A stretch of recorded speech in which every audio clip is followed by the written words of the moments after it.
ನಮಸ್ಕಾರ, ನಾನು ಕಾವ್ಯ. ಅಸ್ತ್ರ ಗ್ರೂಪ್ ಪ್ರೆಸೆನ್ಸ್ ಸುದ್ದಿಗೊಂದು ಗುದ್ದು ನೇರ ಪ್ರಸಾರದ ಕಾರ್ಯಕ್ರಮಕ್ಕೆ ಸ್ವಾಗತ. Powered by Mukund MGM reality, ಪ್ರಾಯೋಜಕರಾಗಿ ಬಿಡಿಜಿ ಎಂಟರ್ಪ್ರೈಸಸ್, ಮಾಸ್ಟರ್ ಪ್ಲಾನರಿ ಗ್ರೂಪ್ಸ್. ಇಂದಿನ ಸುದ್ದಿಗೊಂದು ಗುದ್ದುವಿನ ವಿಚಾರ, ಪ್ರಸ್ತುತ ಸುದ್ದಿಗಳ ಬಗೆಗೆ ಚರ್ಚಿಸಲಿದ್ದೇವೆ. ಮೊದಲಿನ ಸುದ್ದಿಯತ್ತ ನೋಡೋಣ. ಅಸುರಕ್ಷಿತ ಜೋಪಡಿಯಲ್ಲಿ ಬಡ ಕುಟುಂಬದ ವಾಸ, ಹೊಸ ಮನೆಯ ಕನಸು ಕಾಣುತ್ತಿರುವ ದಲಿತ ಕುಟುಂಬ. ಈ ಬಗ್ಗೆ ಒಂದು ವರದಿ ಇದೆ, ನೋಡ್ಕೊಂಡು ಬರೋಣ. ಬಂಟ್ವಾಳ ತಾಲೂಕಿನ ಬಡಗಬೆಳ್ಳೂರು ಗ್ರಾಮದ ವರಟೀಲು ಎಂಬಲ್ಲಿ ವಾಸವಾಗಿರುವ ದಲಿತ ಆದಿದ್ರಾವಿಡ ಸಮುದಾಯಕ್ಕೆ ಸೇರಿದ ಲಕ್ಷ್ಮಿಯವರ ಬದುಕಿನ ಕರುಣಾಜನಕ ಕಥೆಯಿತು. 3 ವರ್ಷಗಳ ಹಿಂದೆ ಸುರಿದ ಭಾರೀ ಗಾಳಿ ಮಳೆಗೆ ಅವರು ವಾಸವಿದ್ದ ಮುರುಕಲು ಮನೆ ಕುಸಿದು ಬಿದ್ದಿತ್ತು. ಮುಂದೇನು ಎಂದು ಯೋಚನೆಯಲ್ಲಿದ್ದಾಗ ಹೊಸ ಮನೆ ನಿರ್ಮಾಣಕ್ಕೆ ಸರ್ಕಾರದ ವಸತಿ ಯೋಜನೆಯೊಂದರಲ್ಲಿ ಅರ್ಜಿ ಸಲ್ಲಿಸಿದ್ರು. ಈ ಸಂದರ್ಭ ಮನೆ ನಿವೇಶನದಲ್ಲಿ ದೋಷ ಇದೆ ಎಂದು ಕಂಡುಬಂದ ಕಾರಣ ಕೆಲವು ದಿನಗಳ ಬಳಿಕ ಸೂಚಿತ ಪೂಜಾ ಕಾರ್ಯ ನಡೆಸಿದ್ರು. ಇನ್ನೇನು ಮನೆ ನಿರ್ಮಾಣ ಕಾರ್ಯಕ್ಕೆ ಇಳಿಯುವುದಾಗಿ ಸಂಕಲ್ಪಿಸಿ ಗುದ್ದಲಿ ಪೂಜೆ ನೆರವೇರಿಸಿ ಅನುದಾನಕ್ಕಾಗಿ ಪಂಚಾಯಿತಿಗೆ ಹೋದಾಗ ಮನೆ ನಿರ್ಮಾಣಕ್ಕೆ ಮಂಜೂರಾದ ಹಣ ವಾಪಸ್ಸಾಗಿರುವುದಾಗಿ ತಿಳಿದು ಬಂದಿದೆ. ಆ ಬಳಿಕ ಅವರ ಕುಟುಂಬ ಬಂಧುವೊಬ್ಬರು ಇಲಾಖಾ ಕಚೇರಿಯಲ್ಲಿ ಪರಿಶೀಲಿಸಿದ್ರು. ಮತ್ತೆ ಮಂಜೂರಾತಿಯಾಗುವ ಸಾಧ್ಯತೆ ಕಡಿಮೆ ಇರುವುದಾಗಿ ತಿಳಿದು ಬಂದಿದೆ. ಮನೆ ಬಿದ್ದ ಬಳಿಕ ಲಕ್ಷ್ಮಿಯವರು ಅಲ್ಲೇ ಪಕ್ಕದಲ್ಲಿ ಸ್ಥಳೀಯರ ಜಮೀನಿನಲ್ಲಿ ಟರ್ಪಾಲು ಹಾಸಿದ ಜೋಪಡಿ ನಿರ್ಮಿಸಿ ಜೀವನ ಕಳೆಯುತ್ತಿದ್ದಾರೆ. ವೃದ್ಧ ತಂದೆ ತಾಯಿ, ಕಾಲೇಜು ಕಲಿಯುವ 2 ಮಕ್ಕಳು ಸಹಿತ 5 ಮಂದಿ ಈ ಗುಡಿಸಲಲ್ಲಿ ಬದುಕು ಸಾಗಿಸುತ್ತಿದ್ದಾರೆ. ಲಕ್ಷ್ಮಿಯವರೇ ಮನೆಗೆ ದಿಕ್ಕು. ಕೂಲಿ ಕೆಲಸ ಮಾಡಿ ಬರುವ ಆದಾಯವೇ ಜೀವನಾಧಾರ. ಕುಟುಂಬ ಬಂಧುಗಳೆಲ್ಲರೂ ಬಡತನದಲ್ಲೇ ಜೀವಿಸುವುದರಿಂದ ಯಾರ ಮುಂದೆಯೂ ನೆರವು ಕೇಳುವ ಪರಿಸ್ಥಿತಿಯಲ್ಲಿಲ್ಲ. ಗುಡಿಸಲಿನ ಸುತ್ತ ಹಾವು ಮೊದಲಾದ ವಿಷ ಜಂತುಗಳ ಸಂಚಾರ ಇದ್ದು ಭಯದಲ್ಲೇ ಜೀವನ ಸಾಗಿಸುತ್ತಿರುವ ಈ ಕುಟುಂಬ ಮನೆ ನಿರ್ಮಾಣದ ಕನಸು ಸಾಕಾರಗೊಳ್ಳಲು ದಾನಿಗಳ ಸಹಕಾರಕ್ಕಾಗಿ ಎದುರು ನೋಡುತ್ತಿದ್ದಾರೆ.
ಸಂದೀಪ್ ಸಾಲ್ಯನ್, ವಿ4 ನ್ಯೂಸ್, ಬಂಟ್ವಾಳ.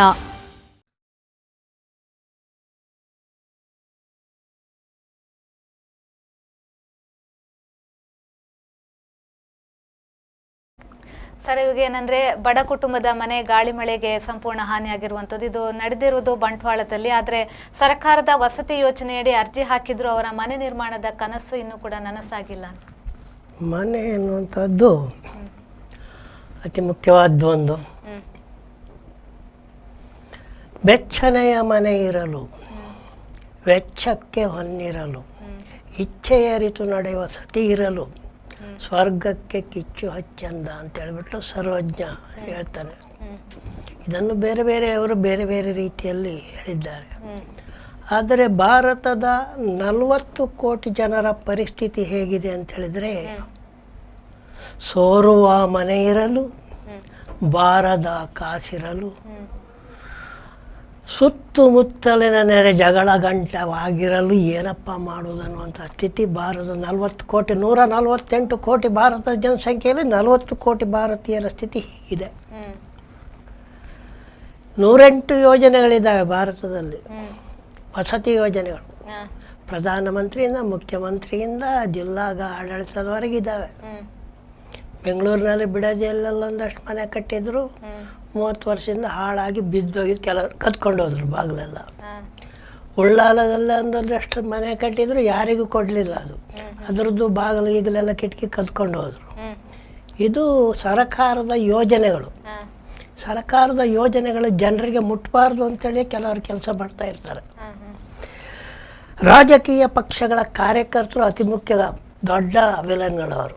ಸರ್ಕಾರದ ಯೋಜನೆಗಳು ಜನರಿಗೆ ಮುಟ್ಟದಂತೆ ನೋಡಿಕೊಳ್ಳುವಲ್ಲಿ ರಾಜಕೀಯ ಪಕ್ಷಗಳ ಕಾರ್ಯಕರ್ತರು ಮೊದಲ ಕೆಲಸ ಅವರು ಸರ್ಕಾರ ಏನು ಯೋಜನೆ ಮಾಡುತ್ತೆ ಮೊದಲು ನಾವು ಹೇಗೆ ನುಂಗುವುದು, ಆಮೇಲೆ ಉಳಿದ್ರೆ ಒಂದಷ್ಟು ಕೊಡುವ ಜನಸಾಮಾನ್ಯರಿಗೆ ಬಡವರಿಗೆಲ್ಲ ಮುಟ್ಟದೇ ಇರುವಂತ ಮಾಡುವಂತ ಕೆಲಸವನ್ನು ಅವರು ಮಾಡ್ತಾರೆ. ಈ ಮನೆಯ ವಿಷಯವಾದರೂ ಅಷ್ಟೇ. ಹಿಂದೆ ಒಂದು ಕಾಲದಲ್ಲಿ ಮನುಷ್ಯ ನರವಾನರನಾಗಿ ಎರಡು ಕಾಲಿನ ನಡೆಯತೊಗಿದ್ದಾಗ ಅವನಿಗೆ ಮನೆಗಿನೇ ಏನು ಗೊತ್ತಿಲ್ಲ, ತಿನ್ನೋದು ನಿದ್ದೆ ಮಾಡೋದು ಎರಡೇ ಗೊತ್ತಿದ್ದು. ಏನು ಸಿಗ್ತದೋ ಅದು ತಿಂತಾ ಇದ್ದ. ಮಲ್ಕೊಳ್ಳೋದಕ್ಕೆ ಅಲ್ಲಿ ಇಲ್ಲಿ ಅಂತೇಳಿ ಮರದ ಮೇಲಾದರೂ ಕಲ್ಲಿನ ಅಡಿ ಆದರೂ ಎಲ್ಲ ಮಲ್ಕೊಳ್ತಾ ಇದ್ದ. ಅನಂತರದ ದಿನಗಳಲ್ಲಿ ಹೆಚ್ಚಾದಮೇಲೆ ರೋಟಿ ಕಪಡ ಅವ್ರ ಮಕಾನ್ ಭಾಳ ಮುಖ್ಯ. ಅದು ಮೂರಿಲ್ಲದೆ ಏನಾಗಲ್ಲ. ಊಟ ಬೇಕು, ಬಟ್ಟೆ ಬೇಕು, ಮಾತ್ಸತ್ತೆ ಬಲ್ಕಲಿಕ್ಕೆ ಒಂದು ಜಾಗ ಬೇಕು. ಭಾಳಷ್ಟು ಜನ ಹೇಳ್ತಾರೆ ಏನಪ್ಪ 3 ಅಡಿ 6 ಅಡಿ ಇದ್ರೆ ಸಾಕು ಅಂತ. ಆದರೆ ಯಾರು ಕೇಳ್ತಾರೆ?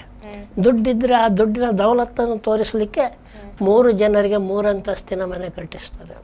ದುಡ್ಡಿನ ದೌಲತ್ತನ್ನು ತೋರಿಸುವಂಥ ಸರ್ಕಾರದ ಯೋಜನೆಗಳಲ್ಲಿ ಒಂದು ಸಣ್ಣ ಮನೆಯನ್ನು ಕಟ್ಟುವಂಥ ಯೋಗ್ಯತೆ ಈ ಸರ್ಕಾರಕ್ಕಾಗಲಿ ಇಲ್ಲಿಯ ಜನಪ್ರತಿನಿಧಿಗಳಿಗೆ ಯಾಕೆ ಇಲ್ಲ ಅನ್ನುವಂಥ ಪ್ರಶ್ನೆ ಬರ್ತದೆ.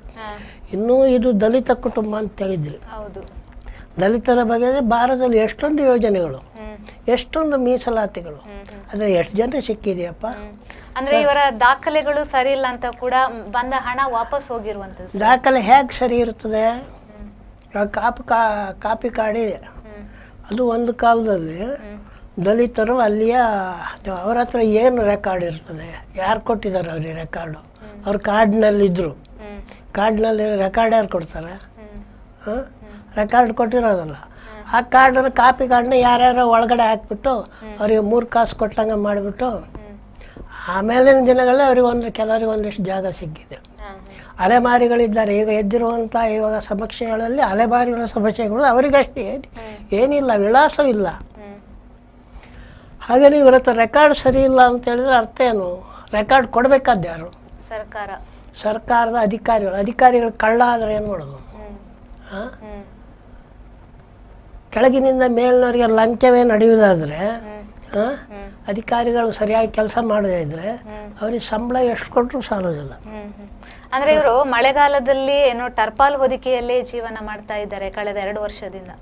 ಟರ್ಪಾಲ್ ಹೊದಿಕೆ ಅಂತ ಅದೊಂದು ದೊಡ್ಡ ವಿಷಯ ಅಲ್ಲ. ಒಂದು ಕಾಲದಲ್ಲಿ ಸಣ್ಣ ಗುಡಿಸಲು ಮನೆಗಳೇ ಸಾಕಷ್ಟು ಇದ್ದು ಆಗ ಅದೊಂದು ಸಮಸ್ಯೆ ಆಗಿರಲಿಲ್ಲ. ಯಾಕೆ ಸಮಸ್ಯೆ ಆಗಿರಲಿಲ್ಲ ಅಂದರೆ ಭಾರಿ ಮನೆಗಳು ಅನ್ನುವಂಥದ್ದು ಹಳ್ಳಿಗಳಲ್ಲಿ ಇರಲೇ ಇಲ್ಲ. ಆವಾಗ ಗುಡಿಸಲು ಮನೆಗಳೇ ಅದಕ್ಕೆ ಜನರು ಹೊಂದ್ಕೊಂಡಿದ್ರು. ಹಾಗೂ ಅವು ಇದು ಬೈ ಹುಲ್ಲು ಇರ್ಬೋದು, ಮುಳಿ ಹುಲ್ಲು ಇರ್ಬೋದು, ತಟ್ಟಿ ಇರ್ಬೋದು, ಕಟ್ಟಿದಂಥ ಮನೆಗಳಲ್ಲಿ ವಾಸ ಮಾಡ್ತಾ ಇದ್ರು. ಇನ್ನೊಂದೇನೆಂದರೆ ಆವಾಗ ಜನಸಂಖ್ಯೆ ಕಡಿಮೆ ಇದ್ದಿದ್ದರಿಂದ ಬೇರೆ ವ್ಯವಹಾರಗಳು ಶೌಚ ಹೊರಗಡೆನೆ ಮಾಡೋದು ಅವಾಗ ಒಂದು ಸಮಸ್ಯೆ ಇರಲಿಲ್ಲ. ಇವಾಗ ಆ ಥರ ಇಲ್ಲ. ಈಗ ಜನಸಂಖ್ಯೆ ಸಿಕ್ಕಾಪಟ್ಟೆ ಆಗಿಬಿಟ್ಟು ಜಾಗಗಳ ಸಮಸ್ಯೆ ಆಗಿರೋದ್ರಿಂದ ಪ್ರತಿಯೊಬ್ಬರು ನಾನೆಷ್ಟು ಜಾಗ ಹೊಡೆಯೋದು ಅಂತ ನೋಡ್ತಾ ಇರೋದ್ರಿಂದ ಇಲ್ಲಿ ಎಲ್ಲಂದ್ರೆ ಹೊರಗಡೆ ಎಲ್ಲಂದ್ರೆ ಅಲ್ಲಿ ಹೋಗ್ಲಿಕ್ಕಾಗೋದಿಲ್ಲ. ಹಾಗಾಗಿರುವಾಗ ಈಗ ಮನೆ ಬೇಕು. ಮನೆ ಬೇಕು ಅಂದ್ರೆ ಯಾರು ಕೊಡಬೇಕು? ಈಗ ಅವರು ನಮಗೆ ಮನೆ ಬೇಕು ಹಾಗೆ ಏನೋ ದಾನಿಗಳ ನೆರವನ್ನು ಕೂಡ ಯಾಚಿಸ್ತಿದ್ದಾರೆ, ಮನೆಗೆ ಸಹಾಯ ಮಾಡಿ ಅಂತ. ದಾನಿ ಅಂತಂದ್ರೆ ನಮ್ಮ ತುಳುನಾಡಿನಲ್ಲಿ ದಾನ ಕೊಟ್ಟವ್ರ ತಲೆಗೆ ಕಾಲಿಡ್ಲಿಕ್ಕೆ ಹೋಗುವಂತ ಮೂರ್ಖರ ದೇಶ ಇದು. ದಾನ ಕೊಟ್ಟವನ್ನ ತುಳಿದಾಕೋದು ಹೇಗಂತ ನೋಡುವಂತ ಜನರಿರುವಂತ ಅಂತ ಮನಸ್ಸುಗಳಿರುವಂತ ಪ್ರದೇಶ ಇದು. ಈ ಪ್ರದೇಶದಲ್ಲಿ ದಾನ ಕೊಡಬೇಕಾದ್ರೂ ಆಲೋಚನೆ ಮಾಡಬೇಕು. ಯಾಕಂತ ಹೇಳಿದ್ರೆ ಹೇಳಿದ್ದಾರೆ, ಸತ್ಪಾತ್ರನಲ್ಲದವನಿಗೆ ದಾನ ಕೊಡುವುದು ದೊಡ್ಡ ಇದು. ನಮ್ಮ ಬಲಿ ಚಕ್ರವರ್ತಿಯೇ ಅಯೋಗ್ಯ ವಾಮನನಿಗೆ ದಾನ ಕೊಟ್ಬಿಟ್ಟು ಮೋಸ ಹೋದ. ಹಾಗಿರುವಾಗ ಜನಸಾಮಾನ್ಯರ ಪಾಡೇನು? ಜನಸಾಮಾನ್ಯ ದಾನ ಕೊಡ್ಬೇಕಾದ್ರೆ ಸ್ವಲ್ಪ ಯೋಚನೆ ಮಾಡ್ಬೇಕು. ಯಾಕಂದ್ರೆ ದಾನ ತಗೊಳ್ಳೋ ಡೈರೆಕ್ಟ್ ಆಗಿ ಅವರಿಗೆ ಹೋಗ್ತದೆ ಆ ದಾನ. ಮಧ್ಯದಲ್ಲಿ ಯಾರಾದರೂ ಮಧ್ಯವರ್ತಿ ಇರ್ತಾರೆ, ಇವೆಲ್ಲವನ್ನು ಕೂಡ ನೋಡಿಕೊಂಡ್ಬಿಟ್ಟು ದಾನ ಮಾಡಬೇಕಾಗ್ತದೆ. ಸಿಗಲಿ ಅವರಿಗೆ, ದಾನವೂ ಸಿಗಲಿ, ಮನೆಯೂ ಸಿಗಲಿ, ಮನೆಯನ್ನು ನೆಮ್ಮದಿಯಾಗಿ ನಿದ್ದೆ ಮಾಡುವಂತಾಗಲಿ ಅಂತ ನಾವು ಬಯಸ್ಬೋದು. ಸರ್, ಮುಂದಿನ ಸುದ್ದಿಯತ್ತ ಹೋಗೋಣ. ಸಾಮಾಜಿಕ ಶೈಕ್ಷಣಿಕ ಸಮೀಕ್ಷೆ ಒಪ್ಪಿಗೆ ನೀಡಿದ ಉಚ್ಚ ನ್ಯಾಯಾಲಯ ಗೌಪ್ಯತೆ ಕಾಪಾಡಲು ಎನ್ನುವ ಆದೇಶವನ್ನ ಕೂಡ ನೀಡಿರುವಂತದ್ದು. ಈ ಬಗ್ಗೆ ಒಂದು ವರದಿ ಇದೆ, ನೋಡ್ಕೊಂಡು ಬರೋಣ. ಕರ್ನಾಟಕ ಸರ್ಕಾರದ ನಿರ್ಣಯದಂತೆ ರಾಜ್ಯ ಹಿಂದುಳಿದ ವರ್ಗಗಳ ಆಯೋಗವು ರಾಜ್ಯದಲ್ಲಿ ನಡೆಸುತ್ತಿರುವ ಸಾಮಾಜಿಕ ಶೈಕ್ಷಣಿಕ ಸಮೀಕ್ಷೆಗೆ ತಡೆ ನೀಡಲು ಕೆಲವರು ಹೈಕೋರ್ಟ್ ಮೆಟ್ಟಿಲು ಹತ್ತಿದ್ರು. ಮುಖ್ಯವಾಗಿ ಕೇಂದ್ರ ಸರ್ಕಾರವು 2027ರಿಂದ ದೇಶ ಮಟ್ಟದಲ್ಲಿ ಜಾತಿ ಸಮೀಕ್ಷೆ ನಡೆಸಲಿದ್ದು, ಇಲ್ಲಿ ಅದೇ ಮಾದರಿಯ ಸಮೀಕ್ಷೆಯ ಅಗತ್ಯವಿಲ್ಲ ಎಂದು ಬಿಜೆಪಿ ಪರ ವಾದಿಸಲಾಗಿತ್ತು. ಮುಖ್ಯವಾಗಿ ಬ್ರಾಹ್ಮಣ ಮಹಾಸಭಾ, ಲಿಂಗಾಯತ, ಒಕ್ಕಲಿಗ ಸಂಘಟನೆಗಳು ಸಾರ್ವಜನಿಕ ಹಿತಾಸಕ್ತಿಯ ಅರ್ಜಿಯನ್ನ ಸಲ್ಲಿಸಿ ಸಮೀಕ್ಷೆಯನ್ನ ವಿರೋಧಿಸಿದವು. ಇದನ್ನು ಅನುಸರಿಸಿ ಸಮೀಕ್ಷೆ ನಡೆಸುವವರು ಕೂಡ ಅಸಡ್ಡೆ ಅನುಸರಿಸಿದ್ರು.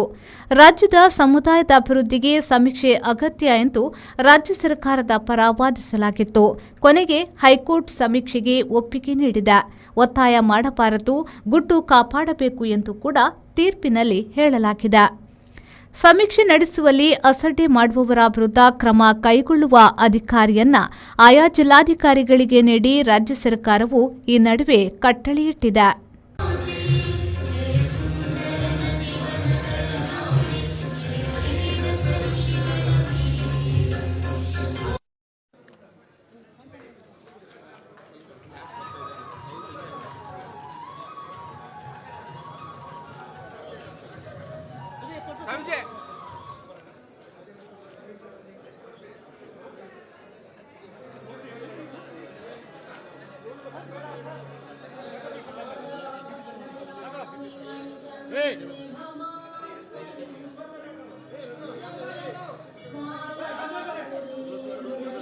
ಕರ್ನಾಟಕ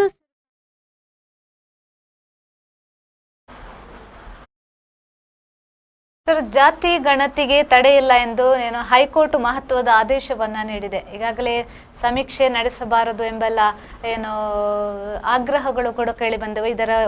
ಇದರ ಜೊತೆಗೇನೆ ಹೈಕೋರ್ಟ್ ಆದೇಶವನ್ನ ನೀಡಿರುವಂತದ್ದು, ಗಣತಿ ನಡೆಸಬಹುದು ಅಂತ.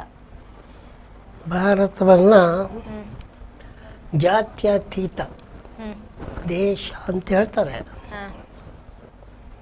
ಇಂದಿರಾ ಗಾಂಧಿ ಅವರು ಸೆಕ್ಯುಲರ್ ಎನ್ನುವ ಶಬ್ದವನ್ನ ಪ್ರಿಯಾಂಬಲ್ಗೆ ಸೇರಿಸಿದ್ರು. ಸೆಕ್ಯುಲರ್ ಅನ್ನುವ ಶಬ್ದಕ್ಕೆ ಕೂಡ ಜಾತ್ಯತೀತ ಅನ್ನುವಂಥ ಅರ್ಥ ಇದೆ. ಇಂದಿರಾ ಗಾಂಧಿ ಅವರು ಬ್ರಾಹ್ಮಣರಿಗೆ ಹುಟ್ಟಿದ್ರು, ಪಾರ್ಸಿಯನ್ನು ಮದುವೆ ಆದರು, ಅವ್ರ ಸೊಸೆ ಇಟಲಿಯಿಂದ ಬಂದರು, ಒಬ್ಬ ಸೊಸೆ ಬ್ರಾಹ್ಮಣತೆಯಾಗಿ ಬಂದರು, ಹೀಗೆಲ್ಲ ಇದೆ. ಹಾಗಾಗಿ ಅವರು ಜಾತಿ ಇಲ್ಲದ ಕುಟುಂಬ ಅಂತ ಹೇಳ್ಬೋದು. ಎಲ್ಲರದ್ದು ಹಾಗೆ ಹೇಳಲಿಕ್ಕೆ ಬರೋದಿಲ್ಲ. ಮುಖ್ಯವಾಗಿ ಭಾರತದಲ್ಲಿ ಜಾತಿ ಇನ್ನೂ ಕೂಡ ಇದೆ. ಜಾತಿ ಇನ್ನೂ ಕೂಡ ಇದೆ ಅನ್ನೋದಕ್ಕೆ ಪ್ರತಿ ನಿಮಿಷ, ಪ್ರತಿ ಕ್ಷಣ, ಪ್ರತಿಯೊಂದು ಸ್ಥಳದಲ್ಲೂ ಕೂಡ ಸಾಕಷ್ಟು ಉದಾಹರಣೆಗಳು ನಮ್ಮ ದೇಶದಲ್ಲಿ ಸಿಗ್ತವೆ. ಇತ್ತೀಚಿನ ವರ್ಷಗಳಲ್ಲಂತೂ ಜಾತಿ ಸಂಘಟನೆಗಳು ಎಲ್ಲೆಂದರಲ್ಲಿ ನಾಯಿ ಕೊಡೆಗಳಂತೆ ಹುಟ್ಟಿಕೊಂಡಿವೆ. ಜಾತಿ ಇಲ್ಲ ಅಂದಮೇಲೆ ಯಾಕಪ್ಪ ಜಾತಿ ಸಂಘಟನೆ? ದೇಶ ಅಂದ್ರೆ ಏನು? ದೇಶ ಅಂದ್ರೆ ಹಳ್ಳಿಗಳು. ಮನೆ ಅಂದ್ರೆ ಏನು? ಮನೆಯ ಪ್ರತಿಯೊಬ್ಬ ಸದಸ್ಯ. ಮನೆಯ ಪ್ರತಿಯೊಬ್ಬ ಸದಸ್ಯ ಸರಿಯಾಗಿ ನಡೆದುಕೊಂಡ್ರೆ ಮನೆ ಸರಿಯಾಗಿರ್ತದೆ. ದೇಶದ ಪ್ರತಿಯೊಂದು ಹಳ್ಳಿ ಅಭಿವೃದ್ಧಿ ಆದರೆ ದೇಶ ಸುಭಿಕ್ಷವಾಗಿರ್ತದೆ. ಅದೇ ರೀತಿ ಪ್ರತಿಯೊಂದು ಜಾತಿ ಗಟ್ಟಿಯಾದಲ್ಲಿ ದೇಶ ಗಟ್ಟಿ ಆಗ್ತದೆ. ಯಾರೋ ಒಂದು ಜಾತಿ ಗಟ್ಟಿಯಾಗಿ ಇನ್ನೊಂದು ಜಾತಿ ಗಟ್ಟಿಯಾಗದಿದ್ದರೆ ಆ ದೇಶ ದುರ್ಬಲವಾಗಿಯೇ ಮುಂದುವರಿತದೆ. ನಮ್ಮ ದೇಶಕ್ಕೆ ಒಂದು ಹಣೆಪಟ್ಟಿ ಹಾಕಿದ್ದಾರೆ, ಅಭಿವೃದ್ಧಿ ಶೀಲ ಅಂತ. ಇದಕ್ಕೆ ಶೀಲ ಕಳಿಸ್ಕೊಳ್ಳೋಕೆ ಮನಸ್ಸಿಲ್ಲ. ಇದಕ್ಕೆ ಇನ್ನೂ ಕೂಡ ಜಾಗತಿಕ ಮಟ್ಟದಲ್ಲಿ ಭಾರತ ಅಭಿವೃದ್ಧಿಶೀಲ ದೇಶ. ಅಭಿವೃದ್ಧಿ ಹೊಂದಿಲ್ಲ, ಅದು ಹೊಂದಲಿಕ್ಕೆ ಬಿಡೋದಿಲ್ಲ ಇಲ್ಲಿಯವರೆಗೆ. ಅದಕ್ಕೆ ಅಭಿವೃದ್ಧಿ ಹೊಂದಬೇಕಾದ್ರೆ ಏನಾಗಬೇಕು? ಪ್ರತಿಯೊಂದು ಜಾತಿ ಕೂಡ ಗಟ್ಟಿ ಆಗಬೇಕು, ಪ್ರತಿಯೊಂದು ಊರು ಕೂಡ ಗಟ್ಟಿ ಆಗಬೇಕು, ಪ್ರತಿಯೊಂದು ಕೇರಿ ಕೂಡ ಗಟ್ಟಿ ಆಗಬೇಕು. ಅದಾಗಬೇಕಂದ್ರೆ ಸಮಾನವಾದ ಅವಕಾಶ, ಸಮಾನವಾದ ಸಂಪತ್ತಿನ ಹಂಚಿಕೆ, ಯಾವುದೇ ರೀತಿಯಲ್ಲಿ ಸಮಾನ ಹಂಚಿಕೆ ಅಂತ ಮಾಡಲಿಕ್ಕೆ ಆಗೋದಿಲ್ಲ. ಒಂದು ಮನೆಯಲ್ಲಿ ಊಟ ಬಡಿಸುವಾಗ ಅನ್ನ ಎಣಿಸಿಬಿಟ್ಟು ಬಡಿಸ್ಲಿಕ್ಕೆ ಆಗೋದಿಲ್ಲ. ಸಾಮಾನ್ಯವಾಗಿ ಒಬ್ಬರು ಎಷ್ಟು ಊಟ ಮಾಡ್ತಾರೆ ಒಂದು ಅಂದಾಜು ಇರ್ತದೆ, ಅದರಲ್ಲಿ ಬಡಿಸ್ತಾರೆ, ಒಂಚೂರು ಹೆಚ್ಚು ಕಡಿಮೆ ಇದ್ದೇ ಇರ್ತದೆ. ಅದೇ ರೀತಿ ಸಂಪತ್ತು ಅನ್ನೋದು ಕೂಡ ಇಡೀ ಎಲ್ಲ ಪ್ರತಿಯೊಬ್ಬರದ್ದು ಒಂದೇ ನಮೂನಿ ಗಂಟು ಇರೋದಿಲ್ಲ, ಹೆಚ್ಚು ಕಡಿಮೆ ಇರ್ತದೆ, ಅದು ಸಹಜವಾದದ್ದು. ಆದರೆ ಅಂತರ ಎಷ್ಟು? ಈ ದೇಶದಲ್ಲಿ ಸಿಕ್ಕಾಪಟ್ಟೆ ಅಂತರ. ಸರ್ಕಾರಿ ನೌಕರರು ಬೇಕಾದಷ್ಟು ಸವಲತ್ತು ಸಂಬಳ ಎಲ್ಲ ತಗೊಂಡ್ರು ಗಿಂಬಳ ಬೇರೆ, ಜನಸಾಮಾನ್ಯರಿಗೆ ಅದು ಸಿಗುವುದಿಲ್ಲ. ಬೇರೆ ಬೇರೆ ನೌಕರಿಗಳ ಸವಲತ್ತುಗಳು ಸಿಗೋದಿಲ್ಲ. ಅದೇ ರೀತಿ ಅವಕಾಶ, ಅವಾಗ ಸಮಾನ ಅವಕಾಶ ಬೇಕು. ಕೆಲವು ಮನೆಯಲ್ಲಿ 23 ಜನ ಟೀಚರ್ಗಳು, ಒಂದೊಂದು ಊರಿಗೂ ಒಬ್ಬ ಟೀಚರು ಇಲ್ಲ, ಇಡೀ ಊರಿಗೆ ಒಬ್ಬರು. ಇದು ಸಮಾನ ಅವಕಾಶವನ್ನು ಕೊಲ್ಲುವಂಥ ವ್ಯವಸ್ಥೆ. ಸಮಾನ ಅವಕಾಶ ಅಂದರೆ ಏನೋ 100ಕ್ಕೆ 100 ಸಮಾನ ಅವಕಾಶ ಕೊಡ್ಲಿಕ್ಕೆ ಆಗೋದಿಲ್ಲ. ಆದರೂ ಕೂಡ ಎಲ್ಲ ಜಾತಿ ಜನಾಂಗದವರಿಗೆ, ಎಲ್ಲ ಸಮಾಜದವರಿಗೆ ಈ ದೇಶದಲ್ಲಿ ಅವಕಾಶ ಸಿಕ್ಕಿದೆ ಅನ್ನೋ ಪ್ರಶ್ನೆ. ಸಿಕ್ಕಿಲ್ಲ. ದೇಶದಲ್ಲಿ ಒಂದು 2% ಮಾತ್ರ ಸರ್ಕಾರಿ ನೌಕರರು, 2% ಚಿಲ್ಲರೆ ಮಾತ್ರ ಸರ್ಕಾರಿ ನೌಕರರು. ಅವರಿಗೆ ಎಷ್ಟೋ ಭಾರತದ ರೆವಿನ್ಯೂನಲ್ಲಿ 60% ಯಾರಿಗೆ ಖರ್ಚಾಗ್ತಾ ಇದೆ? ಭಾರತದ ರೆವಿನ್ಯೂನಲ್ಲಿ 60% ಬರೀ ಸರ್ಕಾರಿ ಮಂತ್ರಿಗಳ ಸಂಬಳ ಸಾರಿಗೆ ಅವರಿಗೆ ಭತ್ಯೆ ಖರ್ಚಾಗ್ತಾ ಇದೆ. ಉಳಿದ 40%ದಲ್ಲಿ ಈ ದೇಶ ಅಭಿವೃದ್ಧಿ ಮಾಡಬೇಕು. ಏನು ಅಭಿವೃದ್ಧಿ ಮಾಡ್ತಾರೆ? ಸಾಧ್ಯ ಆಗೋದಿಲ್ಲ. ಇದು ಈ ದೇಶದ ಪರಿಸ್ಥಿತಿ. ಅದರ ಜೊತೆ ಗಿಂಬಳಗಾರರು ಕೆಲವರು ಬೆಂಗಳೂರಿನಲ್ಲಿ ಮೊನ್ನೆ ಒಬ್ರು ರೈಡ್ ಮಾಡಿದ್ರು ಒಬ್ಬರನ್ನ. ಅವ್ರು 23 ಪ್ಲಾಟ್ಗಳನ್ನ ಹೊಂದಿದ್ರಂತೆ. ಪಾಪ ನೋಡಿದ್ರೆ ಒಂದು ಗುಡಿಸಲಿಲ್ಲ ಎಷ್ಟೋ ಜನರಿಗೆ. 40 ಕೋಟಿ ಜನರಿಗೆ ಸರಿಯಾದ ಮನೆ ಇಲ್ಲ ಭಾರತದಲ್ಲಿ. ಒಬ್ಬ ಸರಕಾರಿ ನೌಕರ 23 ಪ್ಲಾಟ್ ಖರೀದಿ ಮಾಡಿ ಇಟ್ಟಿದ್ದೆ ಅಂದ್ರೆ ಏನ್ ಅರ್ಥ? ಈ ದೇಶದಲ್ಲಿ ಯಾರಾದ್ರೂ ಹೇಳುವವರು ಕೇಳೋರು ಇದ್ದಾರ? ಈ ದೇಶದಲ್ಲಿ ಸರಿಯಾದ ಕಾನೂನು ವ್ಯವಸ್ಥೆ ಇದೆಯಾ? ಇದನ್ನೆಲ್ಲ ಸರಿ ಮಾಡಬೇಕಂತ ಭ್ರಷ್ಟಾಚಾರ ಮಿತಿ ಮೀರಿದೆ ಮತ್ತು ಅವ್ಯವಸ್ಥೆ ಮತ್ತು ಅಸಮಾನತೆ ಅಧಿಕವಾಗಿದೆ. ಇದನ್ನು ತೊಡಿಬೇಕಂತ ಹೇಳಿದ್ರೆ ಒಂದು ಸಮೀಕ್ಷೆ ನಡಿಬೇಕು. ಯಾಕೆ ಸಮೀಕ್ಷೆ ನಡೆದು ಏನ್ ಮಾಡ್ತೀರಾ? ಸಮೀಕ್ಷೆಯ ಮೂಲಕ ಯಾವ ಜಾತಿಯವರಿಗೆ ಹೆಚ್ಚು ಓದುವ ಅವಕಾಶ ಸಿಕ್ಕಿಲ್ಲ ಆದ್ರೆ ಯಾಕೆ ಸಿಕ್ಕಿಲ್ಲ? ಅವನು ದೊಡ್ಡದಾಗಿ ಅವನು ಪದವಿ ಪಡೆಯಲಿಲ್ವೋ, ಅಥವಾ ಪದವಿ ಕಾಲೇಜಿಗೆ ಹೋಗ್ಲಿಕ್ಕೆ ಅವ್ರ ಹತ್ರ ಕಾಸು ಇರಲಿಲ್ವೋ, ಅವಕಾಶ ಇರಲಿಲ್ವೋ, ಅದು ಊರ ಹತ್ತಿರದಲ್ಲಿ ಕಾಲೇಜ್ ಇರಲಿಲ್ವೋ? ಇವೆಲ್ಲ ಪ್ರಶ್ನೆಗಳನ್ನು ಸಮೀಕ್ಷೆಗಳ ಮೂಲಕ ಕಂಡುಕೊಳ್ಬಹುದು. ಸರಿ, ಸಮೀಕ್ಷೆಗೆ ವಿರೋಧ ಯಾಕೆ ಅಂತ? ವಿರೋಧ ಗೊತ್ತಾಯ್ತಲ್ಲ. ಬ್ರಾಹ್ಮಣ ಮಹಾಸಭಾ, ಲಿಂಗಾಯತ ಮಹಾಸಭಾ, ಒಕ್ಕಲಿಗ ಮಹಾಸಭಾ. ಯಾರವರು? ಬ್ರಾಹ್ಮಣರು ಈ ದೇಶದ ಸರ್ಕಾರಿ ನೌಕರರಲ್ಲಿ ಅರ್ಧಕ್ಕರ್ಧ ಇದ್ದಾರೆ ಅವರು. ಅದು ಹೈಯರ್ ಲೆವೆಲ್ ಹೋದ್ರೆ 70% ಇದ್ದಾರೆ ಅವರು. ಬೇರೆ ಎಲ್ಲವರ ಅವಕಾಶ ಕಸ್ಕೊಂಡಿದ್ದಾರೆ. ಇನ್ನು ಮಧ್ಯಮ ಹಂತದ ಸರ್ಕಾರಿ ನೌಕರರಲ್ಲಿ ಲಿಂಗಾಯತರು, ಗೌಡ, ಒಕ್ಕಲಿಗರಿ ಹೆಚ್ಚಿನ ಪ್ರಮಾಣ. ಅಂದ್ರೆ ಅವರ ಜಾತಿಯ ಪ್ರಮಾಣ ಎಷ್ಟಿದೆ ಅದಕ್ಕಿಂತ ಹೆಚ್ಚಿದ್ದಾರೆ. ಇನ್ನು ದಲಿತರದ್ದು ಅವ್ರದ್ದು ಮೀಸಲಾತಿ ಪ್ರಮಾಣ, ಅವ್ರ ಜಾತಿ ಎಷ್ಟಿದೆ ಅಷ್ಟು ಮೀಸಲಾತಿ ಸಿಗ್ತದೆ. ಈ ಮಧ್ಯದಲ್ಲಿ ಇದ್ದಾವಲ್ಲ ಜಾತಿಗಳು, ಅವರಿಗೆ ಎಷ್ಟು ಸಿಕ್ಕಿದೆ ಅವರ ಪ್ರಮಾಣಕ್ಕೆ ತಕ್ಕಂತೆ ಅವಕಾಶ ಸಿಕ್ಕಿಲ್ಲ. ಈ ಅವಕಾಶ ಸಿಕ್ಕದೇ ಇರೋದ್ರಿಂದ ಅವ್ರು ಏನಾಗ್ತಾರೆ? ಸಾಮಾಜಿಕವಾಗಿ ಅವರು ಕೆಳಮಟ್ಟಕ್ಕೆ ಹೋಗ್ತಾರೆ. ಆ ಕೆಳಮಟ್ಟಕ್ಕೆ ಹೋಗದಂತೆ ತಡಿಬೇಕಾದ್ರೆ ಈ ಸಮೀಕ್ಷೆಯ ಮೂಲಕ ಯಾಕೆ ಸಮಾಜದಲ್ಲಿ ಹೀಗಿದೆ, ಈ ಜಾತಿಯವರಿಗೆ ಯಾಕೆ ಒಂದು ಕೂಡ ಕೆಲಸ ಸಿಕ್ಕಿಲ್ಲ, ಈ ಮನೆಯಲ್ಲಿ ಈ ಊರಿನಲ್ಲಿ ಎಷ್ಟು ಮಂದಿ ಜನರಿಗೆ ಕೆಲಸ ಸಿಕ್ಕಿದೆ. ಸರ್ಕಾರಿ ಕೆಲಸ 2% ಅಂತ ಹೇಳಿದರೆ, ಒಂದು ಊರಿನಲ್ಲಿ 100 ಮನೆ ಇದ್ದರೆ ಕಡೆ ಮಟ್ಟಿಗೆ 2 ಮನೆ, 10 ಕೆಲಸ ಅಂತ ಹೇಳಿದರೆ ಒಂದು ಊರಿಗೆ 2%, ಎಷ್ಟು ಒಂದು 10 ಮನೆಗಾದ್ರೂ ಸಿಗ್ಬೇಕಲ್ಲಿ. ಆದರೆ ಸಿಕ್ಕಿದ್ಯಾ ಇಲ್ವಾ? ಯಾಕೆ ಸಿಕ್ಕಿಲ್ಲ? ಯಾವ ಜಾತಿ ಸಿಕ್ಕಿಲ್ಲ? ಅದಕ್ಕೆ ಪರಿಹಾರ ಕಂಡುಹಿಡಿಬೇಕಾದ್ರೆ ಇದು ಆದ ಕೂಡಲೇ ಎಲ್ಲ ಪರಿಹಾರ ಆಗುತ್ತೆ ಅಂತ ಪ್ರಶ್ನೆ ಅಲ್ಲ. ಆದರೆ ಆ ರೀತಿಯ ಒಂದು ಆಶಯ ಮುಂದೆ ಆದೀತು ಅಂತ ಈ ರಾಜಕಾರಣಿಗಳನ್ನು ಹೇಳ್ತಾರೆ. ಈ ಕುದುರೆಯ ಎದುರಿಗೆ ಒಂದು ಕೋಲು ಕಟ್ಟಿ ಅದಕ್ಕೊಂದು ಕ್ಯಾರೆಟ್ ತೂಗು ಹಾಕ್ಬಿಟ್ಟು ಕುದುರೆ ಮೇಲೆ ಕೂತ್ಕೊಂಡು ಹೋಗ್ತಾನಂತ. ಅದು ಕ್ಯಾರೆಟ್ ಸಿಗ್ತದಂತ ಕುದುರೆ ಮುಂದೆ ಮುಂದೆ ಹೋಗ್ತದೆ, ಕತ್ತೆನ ಕುದುರೆನು ಅವನು ಮುಂದೆ ಮುಂದೆ ಹೋಗ್ತಾನೆ. ಆ ರೀತಿ ಮೂಗಿಗೆ ತುಪ್ಪ ಸವರುವುದು ಅಂತ ಹೇಳ್ತಾರೆ. ಮೂಗಿಗೆ ತುಪ್ಪ ಸವರುವುದು ಅಂತ ಹೇಳಿದ್ರೇನು, ನಿಮ್ಗೆ ಪರಿಮಳ ಬರುತ್ತೆ ತುಪ್ಪದ್ದು, ಆದರೆ ನಿಮ್ಮ ತಟ್ಟೆಯಲ್ಲಿ ತುಪ್ಪ ಇರೋದಿಲ್ಲ. ಮೂಗಿಗೆ ತರೋದು ತಮ್ಮ ನೀವು ನಕ್ಕೋಕ್ಕೂ ಆಗಲ್ಲ, ನಿಮ್ಮ ನಾಲಿಗೆ ಅಲ್ಲಿಗೆ ಹೋಗೋದಿಲ್ಲ. ಅದಕ್ಕೆ ಈ ಸರ್ಕಾರದ ಯೋಜನೆಗಳಲ್ಲಿ ಮೂಗಿಗೆ ತುಪ್ಪ ಸವರುವ ರೀತಿಯಲ್ಲಿ ಇರ್ತವೆ, ಅಥವಾ ಕತ್ತೆ ಎದುರಿಗೆ ಕೋಲಿಗೆ ಕ್ಯಾರೆಟ್ ಕಟ್ಟಿದಂತೆ ಇರ್ತದೆ. ಹಾಗಾಗಿ ಈ ಸಮೀಕ್ಷೆಗಳು ಅತಿ ಮುಖ್ಯವಾಗಿದ್ದು, ಆ ಸಮೀಕ್ಷೆಯ ಮೂಲಕ ತಾರತಮ್ಯವನ್ನು ಅಸಮಾನತೆಯನ್ನು ಕಂಡುಕೊಂಡು ಆ ಅಸಮಾನತೆಯನ್ನು ಹೋಗಲಾಡಿಸಲು, ತಾರತಮ್ಯವನ್ನು ಹೋಗಲು ಕಡೆಯ ಮಟ್ಟಿಗೆ 100% ಆಗುವುದಿಲ್ಲ, ಒಂದಷ್ಟು ಮಟ್ಟಿಗೆ ಎಲ್ಲರಿಗೂ ಅವಕಾಶ ಸಿಕ್ಕಿದೆ. ಈ ದೇಶದಲ್ಲಿ ಎಲ್ಲ ಜಾತಿಯವರಿಗೂ ಮುಂದೆ ಬರಲಿಕ್ಕೆ ಅವಕಾಶ ಮಾಡಿ ಕೊಡಲಾಗಿದೆ ಎನ್ನುವಂಥ ಸ್ಥಿತಿಯನ್ನು ಏರ್ಪಡಿಸುವಂತೆ ಮಾಡುವುದೇ ಈ ಸಮೀಕ್ಷೆಗಳ ಉದ್ದೇಶ. ಸರ್, ಇವಾಗ 2027ಕ್ಕೆ ಏನು ದೇಶ ಮಟ್ಟದಲ್ಲಿ ಜಾತಿ ಸಮೀಕ್ಷೆ ನಡೀತಾ ಇದೆ ಅಂತೆ, ಅದೇ ಮಾದರಿಯ ಸಮೀಕ್ಷೆ ಈಗ ಕರ್ನಾಟಕದಲ್ಲಿ ಅಗತ್ಯ ಇಲ್ಲ ಅಂತ ಬಿಜೆಪಿ ಅವರು ಹೇಳ್ತಾ ಇರೋದು. ಸಹಜವಾಗಿ ಹೇಳ್ತಾರೆ, ಅದರಲ್ಲಿ ತಪ್ಪು ಏನಿಲ್ಲ. ಆದರೆ ರಾಜ್ಯ ಸರ್ಕಾರಗಳಿಗೂ ಕೇಂದ್ರ ಸರ್ಕಾರ ಯೋಜನೆಗಳು ಬೇರೆ. ಕೇಂದ್ರ ಸರ್ಕಾರಕ್ಕೆ ಒಂದು ಪ್ರತ್ಯೇಕ ಜಾಗ ಏನಿಲ್ಲ. ಕೇಂದ್ರ ಸರ್ಕಾರ ಕೂಡ ರಾಜ್ಯ ಸರ್ಕಾರಗಳ ಆದಾಯವನ್ನೇ ನಂಬಿಕೊಂಡಿರುವಂಥ ಅಲ್ಲಿ ಈ ರಫ್ತು ಇಂಥವೆಲ್ಲ ಒಂದು ಸ್ವಲ್ಪ ದುಡ್ಡು ಬರೋದು ಬಿಟ್ಟರೆ, ಆ ರಫ್ತುಗಳು ಕೂಡ ಯಾವುದೋ ಒಂದು ರಾಜ್ಯದಿಂದಲೇ ಆಗಿರ್ತವೆ. ಆದರೆ ಯೋಜನೆಗಳು ಬೇರೆ ಬೇರೆ ಇರ್ತವೆ. ಪ್ರಧಾನಮಂತ್ರಿ ಆವಾಸ ಯೋಜನಾ, ಅದೊಂದು ಮನೆ ಕಟ್ಟಲಿಕ್ಕಿಲ್ಲ. ಅದೇ ರೀತಿ ರಾಜ್ಯದಲ್ಲಿ ಇರ್ತವೆ, ಬಸವ ಯೋಜನೆ, ಆ ಯೋಜನೆ, ಈ ಯೋಜನೆ, ಇವೆಲ್ಲವೂ ಕೂಡ ರಾಜ್ಯವೇ ಬೇರೆ, ಕೇಂದ್ರ ಸರ್ಕಾರ, ಒಕ್ಕೂಟ ಸರ್ಕಾರ. As per our constitution there is no central government at all, it is called union government.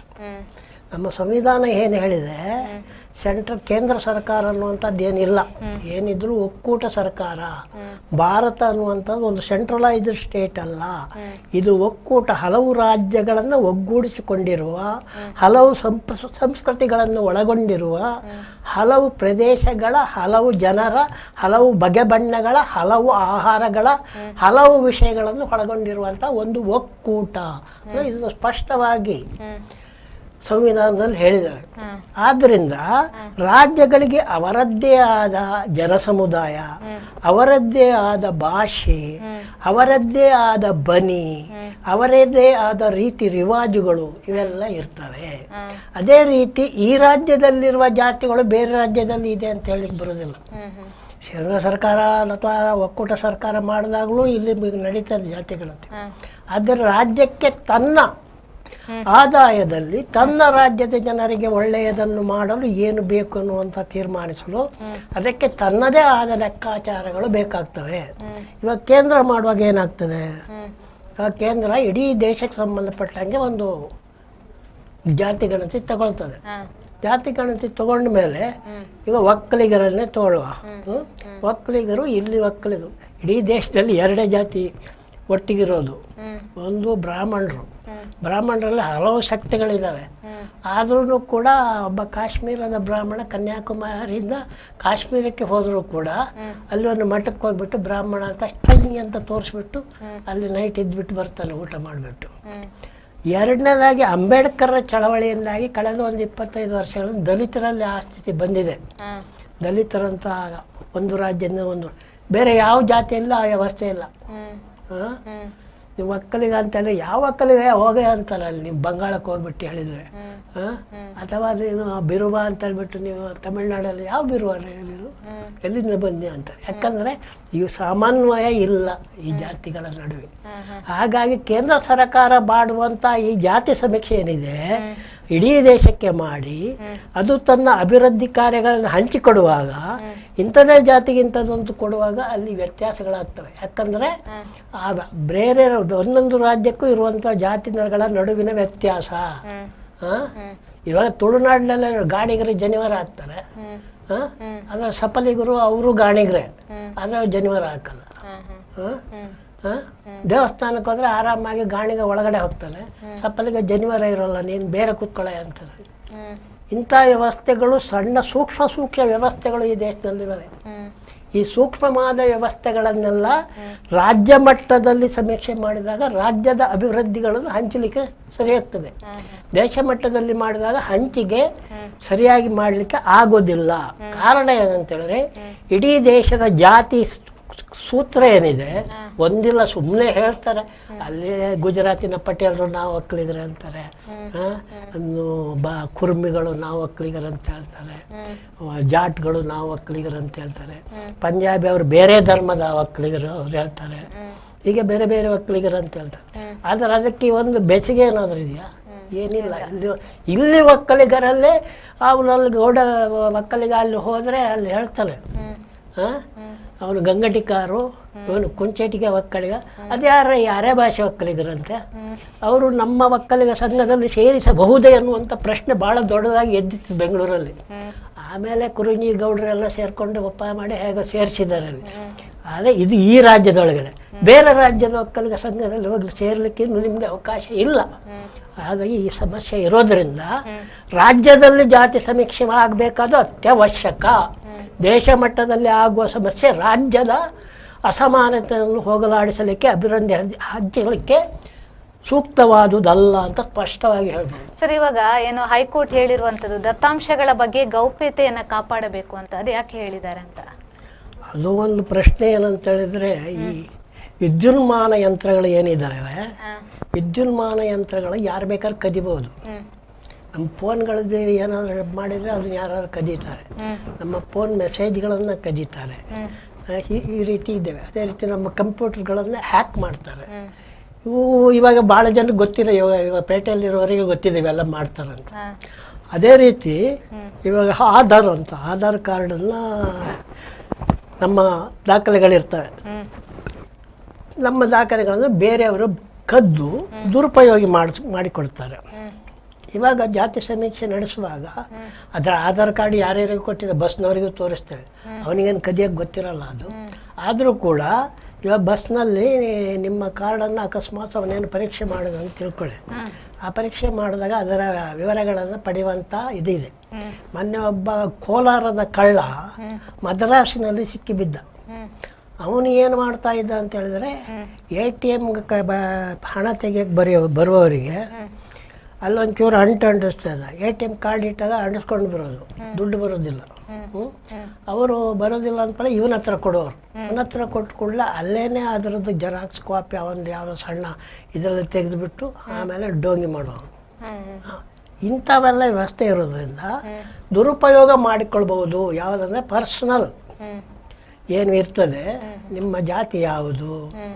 ಇವಾಗ ದಲಿತರು ಏನು ಮಾಡ್ತಾರೆ, ಕೆಲವು ಕಡೆ ಏನು ಮಾಡ್ತಾರೆ, ದಲಿತರು ಮುಸ್ಲಿಮರು ಕೆಲವರು ಹೇಳ್ತಾರೆ ಒಂದು ಮನೆ ಬಾಡಿಗೆ ಬೇಕು. ಈಗ ಬೆಂಗಳೂರಿಂದ ಒಬ್ಬನಿಗೆ ಮಂಗಳೂರಿಗೆ ವರ್ಗ ಆಯಿತು, ಅವನು ಮಣ್ಣಗುಡ್ಡೆಯಲ್ಲಿ ಮನೆ ಹೊಡ್ಕೊಂಡು ಬರ್ತಾನೆ, ಅವನು ಮುಸ್ಲಿಮ ಅಥವಾ ದಲಿತ ಇರ್ತಾನೆ. ಈ ಮಣ್ಣಗುಡ್ಡೆಯಲ್ಲೆಲ್ಲ ಒಂದು ಏರಿಯಾದಲ್ಲಿ ಬರೀ ಜನಿವಾರದವರೇ ಇದ್ದಾರೆ. ಅವನು ಬಂದು ಮನೆ ಬಾಡಿಗೆ ಕೇಳಿದ್ರೆ ಅವ್ರು ಹೇಳ್ತಾರೆ, ನೀವು ಮಾಂಸ ಮಾಡಬಾರ್ದಪ್ಪ, ಅವ್ರು ಮುಸ್ಲಿಮು ದಲಿತ ಅವ್ರು ಮಾಂಸ ಮಾಡೇ ಮಾಡ್ತಾರೆ. ದಲಿತ ನಾನೇನು ಮುಸ್ಲಿಮ್, ಈ ಏರಿಯಾದಲ್ಲಿ ನಿಮಗೆ ಮನೆ ಸಿಗೋದಿಲ್ಲ. ಇದು ಈ ಭಾರತದಲ್ಲಿ ಜಾತಿ ಇಲ್ಲ ಅಂತ ಹೇಳ್ತಾರೆ. ಈ ಸಮಸ್ಯೆ ಆಗಿ ಬಂತಂದ್ರೆ ಇದು ಸಮಸ್ಯೆ ಬರ್ತದಲ್ವ. ಹಾಗಾಗಿ ಈ ಸಮಸ್ಯೆಗಳೆಲ್ಲ ಬಹಳ ಒಂದಕ್ಕೊಂದು ಅಂಟಿಕೊಂಡಿರುವಂಥ ಹನುಮಂತನ ಬಾಲ ಬೆಳೆದಂತೆ ಬೆಳೆಯುವಂಥ ಸಮಸ್ಯೆಗಳು. ಈ ಸಮಸ್ಯೆಗಳನ್ನು ಮುಂದೆ ಪರಿಹಾರ ಮಾಡಬೇಕಾದ್ರೆ ಅದನ್ನು ಅಮೂಲಾಗ್ರವಾಗಿ ಪರಿಶೀಲಿಸಿ ಬಿಟ್ಟು ಸರಿ ಮಾಡಬೇಕಾಗ್ತದೆ. ಆ ನಿಟ್ಟಿನಲ್ಲಿ ಏನು ಹೇಳಿದರೂ ಕೂಡ ಕಡಿಮೆನೆ, ಅದು ಬೆಳಿತಾನೆ ಹೋಗ್ತದೆ. ಹನುಮಂತನ ಬಾಲ ಬೆಳಿತಾನೆ ಹೋಗ್ತದೆ, ಆಮೇಲೆ ಸಣ್ಣಗಾಗಬೇಕಾದ್ರೆ ಭಾಳ ಕಷ್ಟ ಆಗ್ತದೆ ಅಂತ ಹೇಳಬಹುದು. ಸರ್, ಸುದ್ದಿಗುದ್ದು ಮುಂದುವರಿಸುವ. ಇದೀಗ ಸುದ್ದಿಗೊಂದು ಗುದ್ದುವಿನಲ್ಲಿ ಚಿಕ್ಕ ವಿರಾಮ.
Park with ease at Ajanta Business Center with security access and convenience at your fingertips. Step into a welcoming lobby where a warm smile greets you and your clients. With top-tier amenities, Ajanta set the stage for our success, leading us to Ashoka Business Center as a next upgrade. Invest in workspaces managed by Vertex. Invest Smart. Invest in Mangaluru. The Father Mullah Charitable Institutions, the most modern linear accelerator, only one of its kind in this region for specific burning of cancer cells. We have all precision equipments and instruments for both invasive and non-invasive surgical procedures and diagnosis, ultrasonic color Doppler, CT scan and MRI machines. The operation theatres are equipped with contemporary equipments, high-tech intensive care units, neo and postnatal units, burns unit, cath lab and cardiothoracic units are fully equipped. Our NICU is the largest in the city. The blood bank and cell separator and casualty are 24-hour services. The Father Mullah Charitable Institutions.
Devdas Ganpati Pai Enterprises.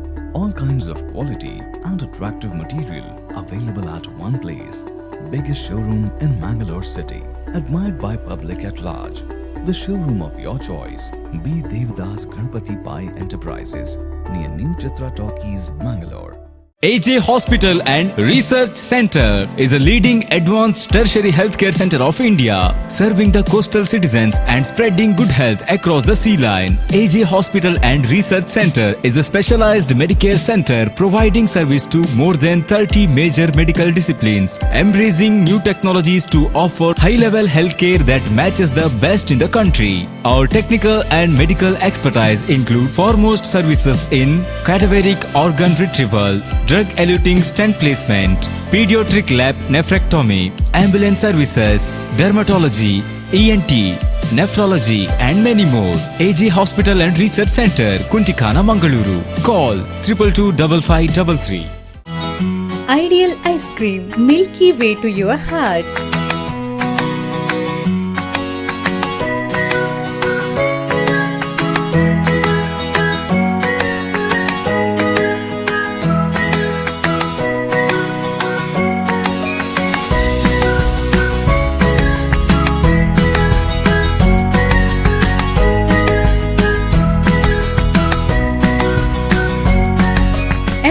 With a variety of fruits and flavored with rich crunch and chips, they treat your taste buds. Ideal Ice Cream.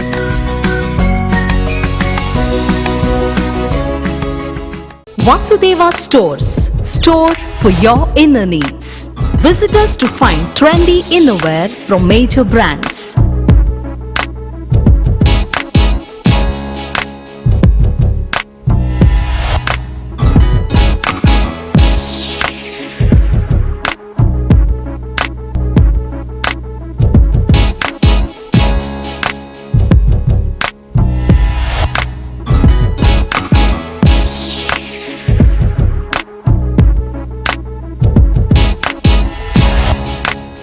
Visit Vasudeva Stores, ground floor, Ideal Towers near Sharavu Ganapati Temple, Mangaluru.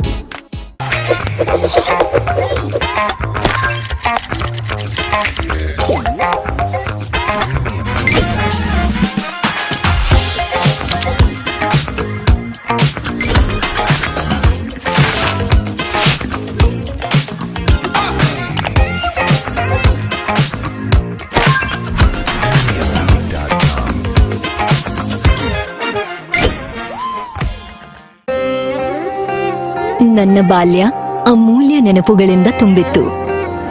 ಸಮಯದ ಸವಾಲನ್ನು ಎದುರಿಸಿ ನಿಂತ ಪರಂಪರೆ. ಆಹಾ, shining, ಆದ್ರೆ ಏನೋ missing.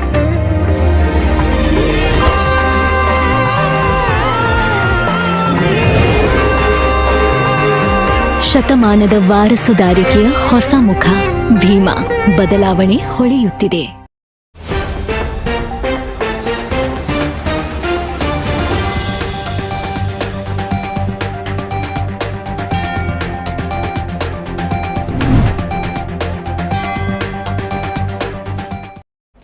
ವಿರಾಮದ ಬಳಿಕ ಸುದ್ದಿಗೊಂದು ಗುದ್ದುವಿಗೆ ಮತ್ತೊಮ್ಮೆ ಸ್ವಾಗತ. ಔಷಧಿ ಪೀಠೋಪಕರಣ ಭಾರಿ ಲಾರಿ ಆಮದಿನ ಮೇಲೆ ಟ್ರಂಪ್ ಸುಂಕ. ಈ ಬಗ್ಗೆ ಒಂದು ವರದಿದೆ, ನೋಡ್ಕೊಂಡು ಬರೋಣ.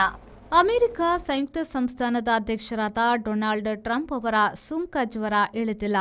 ಸುಂಕ ಸವಾರಿ ನಿಂತಿಲ್ಲ. ಅಕ್ಟೋಬರ್ 1ರಿಂದ ಔಷಧಿಗಳ ಮೇಲೆ 100% ಅಡುಗೆ ಮನೆ, ಕ್ಯಾಬಿನೆಟ್, ಶೌಚಾಲಯ ವಸ್ತುಗಳ ಮೇಲೆ 50%, ಪೀಠೋಪಕರಣಗಳ ಮೇಲೆ 30%, ಹೆವಿ ಟ್ರಕ್ಗಳ ಮೇಲೆ ಆಮದು ಸುಂಕ ಜಾರಿಗೆ ಬರುತ್ತದೆ ಎಂದು ಹೇಳಿದರು.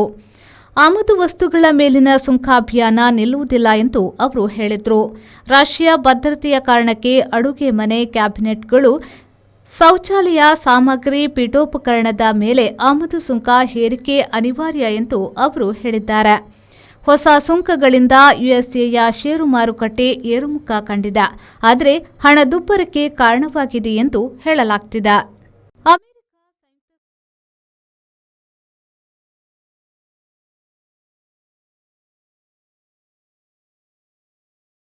ಸರ್, ಏನು ಅಮೆರಿಕದಲ್ಲಿ ಔಷಧಿ ಪೀಠೋಪಕರಣ ಹಾಗೂ ಆಮದಿನ ಮೇಲೆ ಟ್ರಂಪ್ ಸುಂಕವನ್ನ ಹೇರಿರುವಂಥದ್ದು ಸರ್?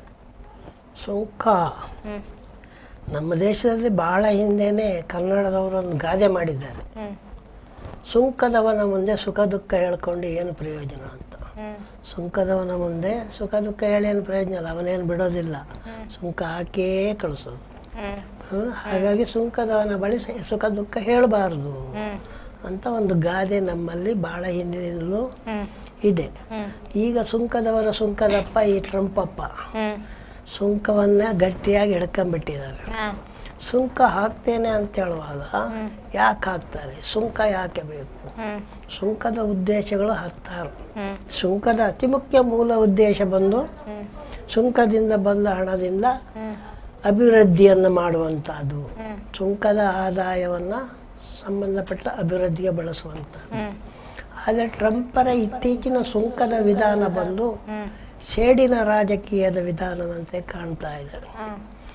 ಅವರು ಸೇಡಿನ ರಾಜಕೀಯ ಯಾವ ರೀತಿ ಮಾಡ್ತಾ ಇದ್ದಾರೆ ಅಂತ ಹೇಳಿದ್ರೆ, ಇವಾಗ ರಷ್ಯಾ ಮತ್ತು ಉಕ್ರೇನ್ ಯುದ್ಧವನ್ನು ತೆಗೆದುಕೊಂಡ್ರೆ ಉಕ್ರೇನ್ಗೆ ಎಲ್ಲ ರೀತಿಯ ಸಹಾಯವನ್ನು ಅಮೆರಿಕ ಮತ್ತು ಯುರೋಪ್ ಒಕ್ಕೂಟ ಮಾಡ್ತಾ ಇದೆ. ಅಮೆರಿಕಕ್ಕೆ ಶಸ್ತ್ರಾಸ್ತ್ರಗಳನ್ನು ಕೂಡ ಅಮೆರಿಕವು ಉಕ್ರೇನ್ಗೆ ಶಸ್ತ್ರಾಸ್ತ್ರಗಳನ್ನು ಕೂಡ ಕೊಡ್ತದೆ. ಅದನ್ನು ನಿಲ್ಲಿಸೋದಿಲ್ಲ ಅವರು. ಯಾಕಂದರೆ ಉಕ್ರೇನಿನಿಂದ ಬೇಕಾದಷ್ಟು ಖನಿಜಗಳನ್ನು ಹೊತ್ಕೊಂಡು ಹೋಗ್ತಾರೆ, ಹಾಗೂ ಅಲ್ಲಿ ತನ್ನ ಮಿಲಿಟರಿ ನೆಲೆಯನ್ನು ಮಾಡಬೇಕು ಅಂತ ನೋಡ್ತಾ ಇದ್ದಾರೆ. ಹಾಗಾಗಿ ಅದನ್ನು ತಡೆಯೋದು.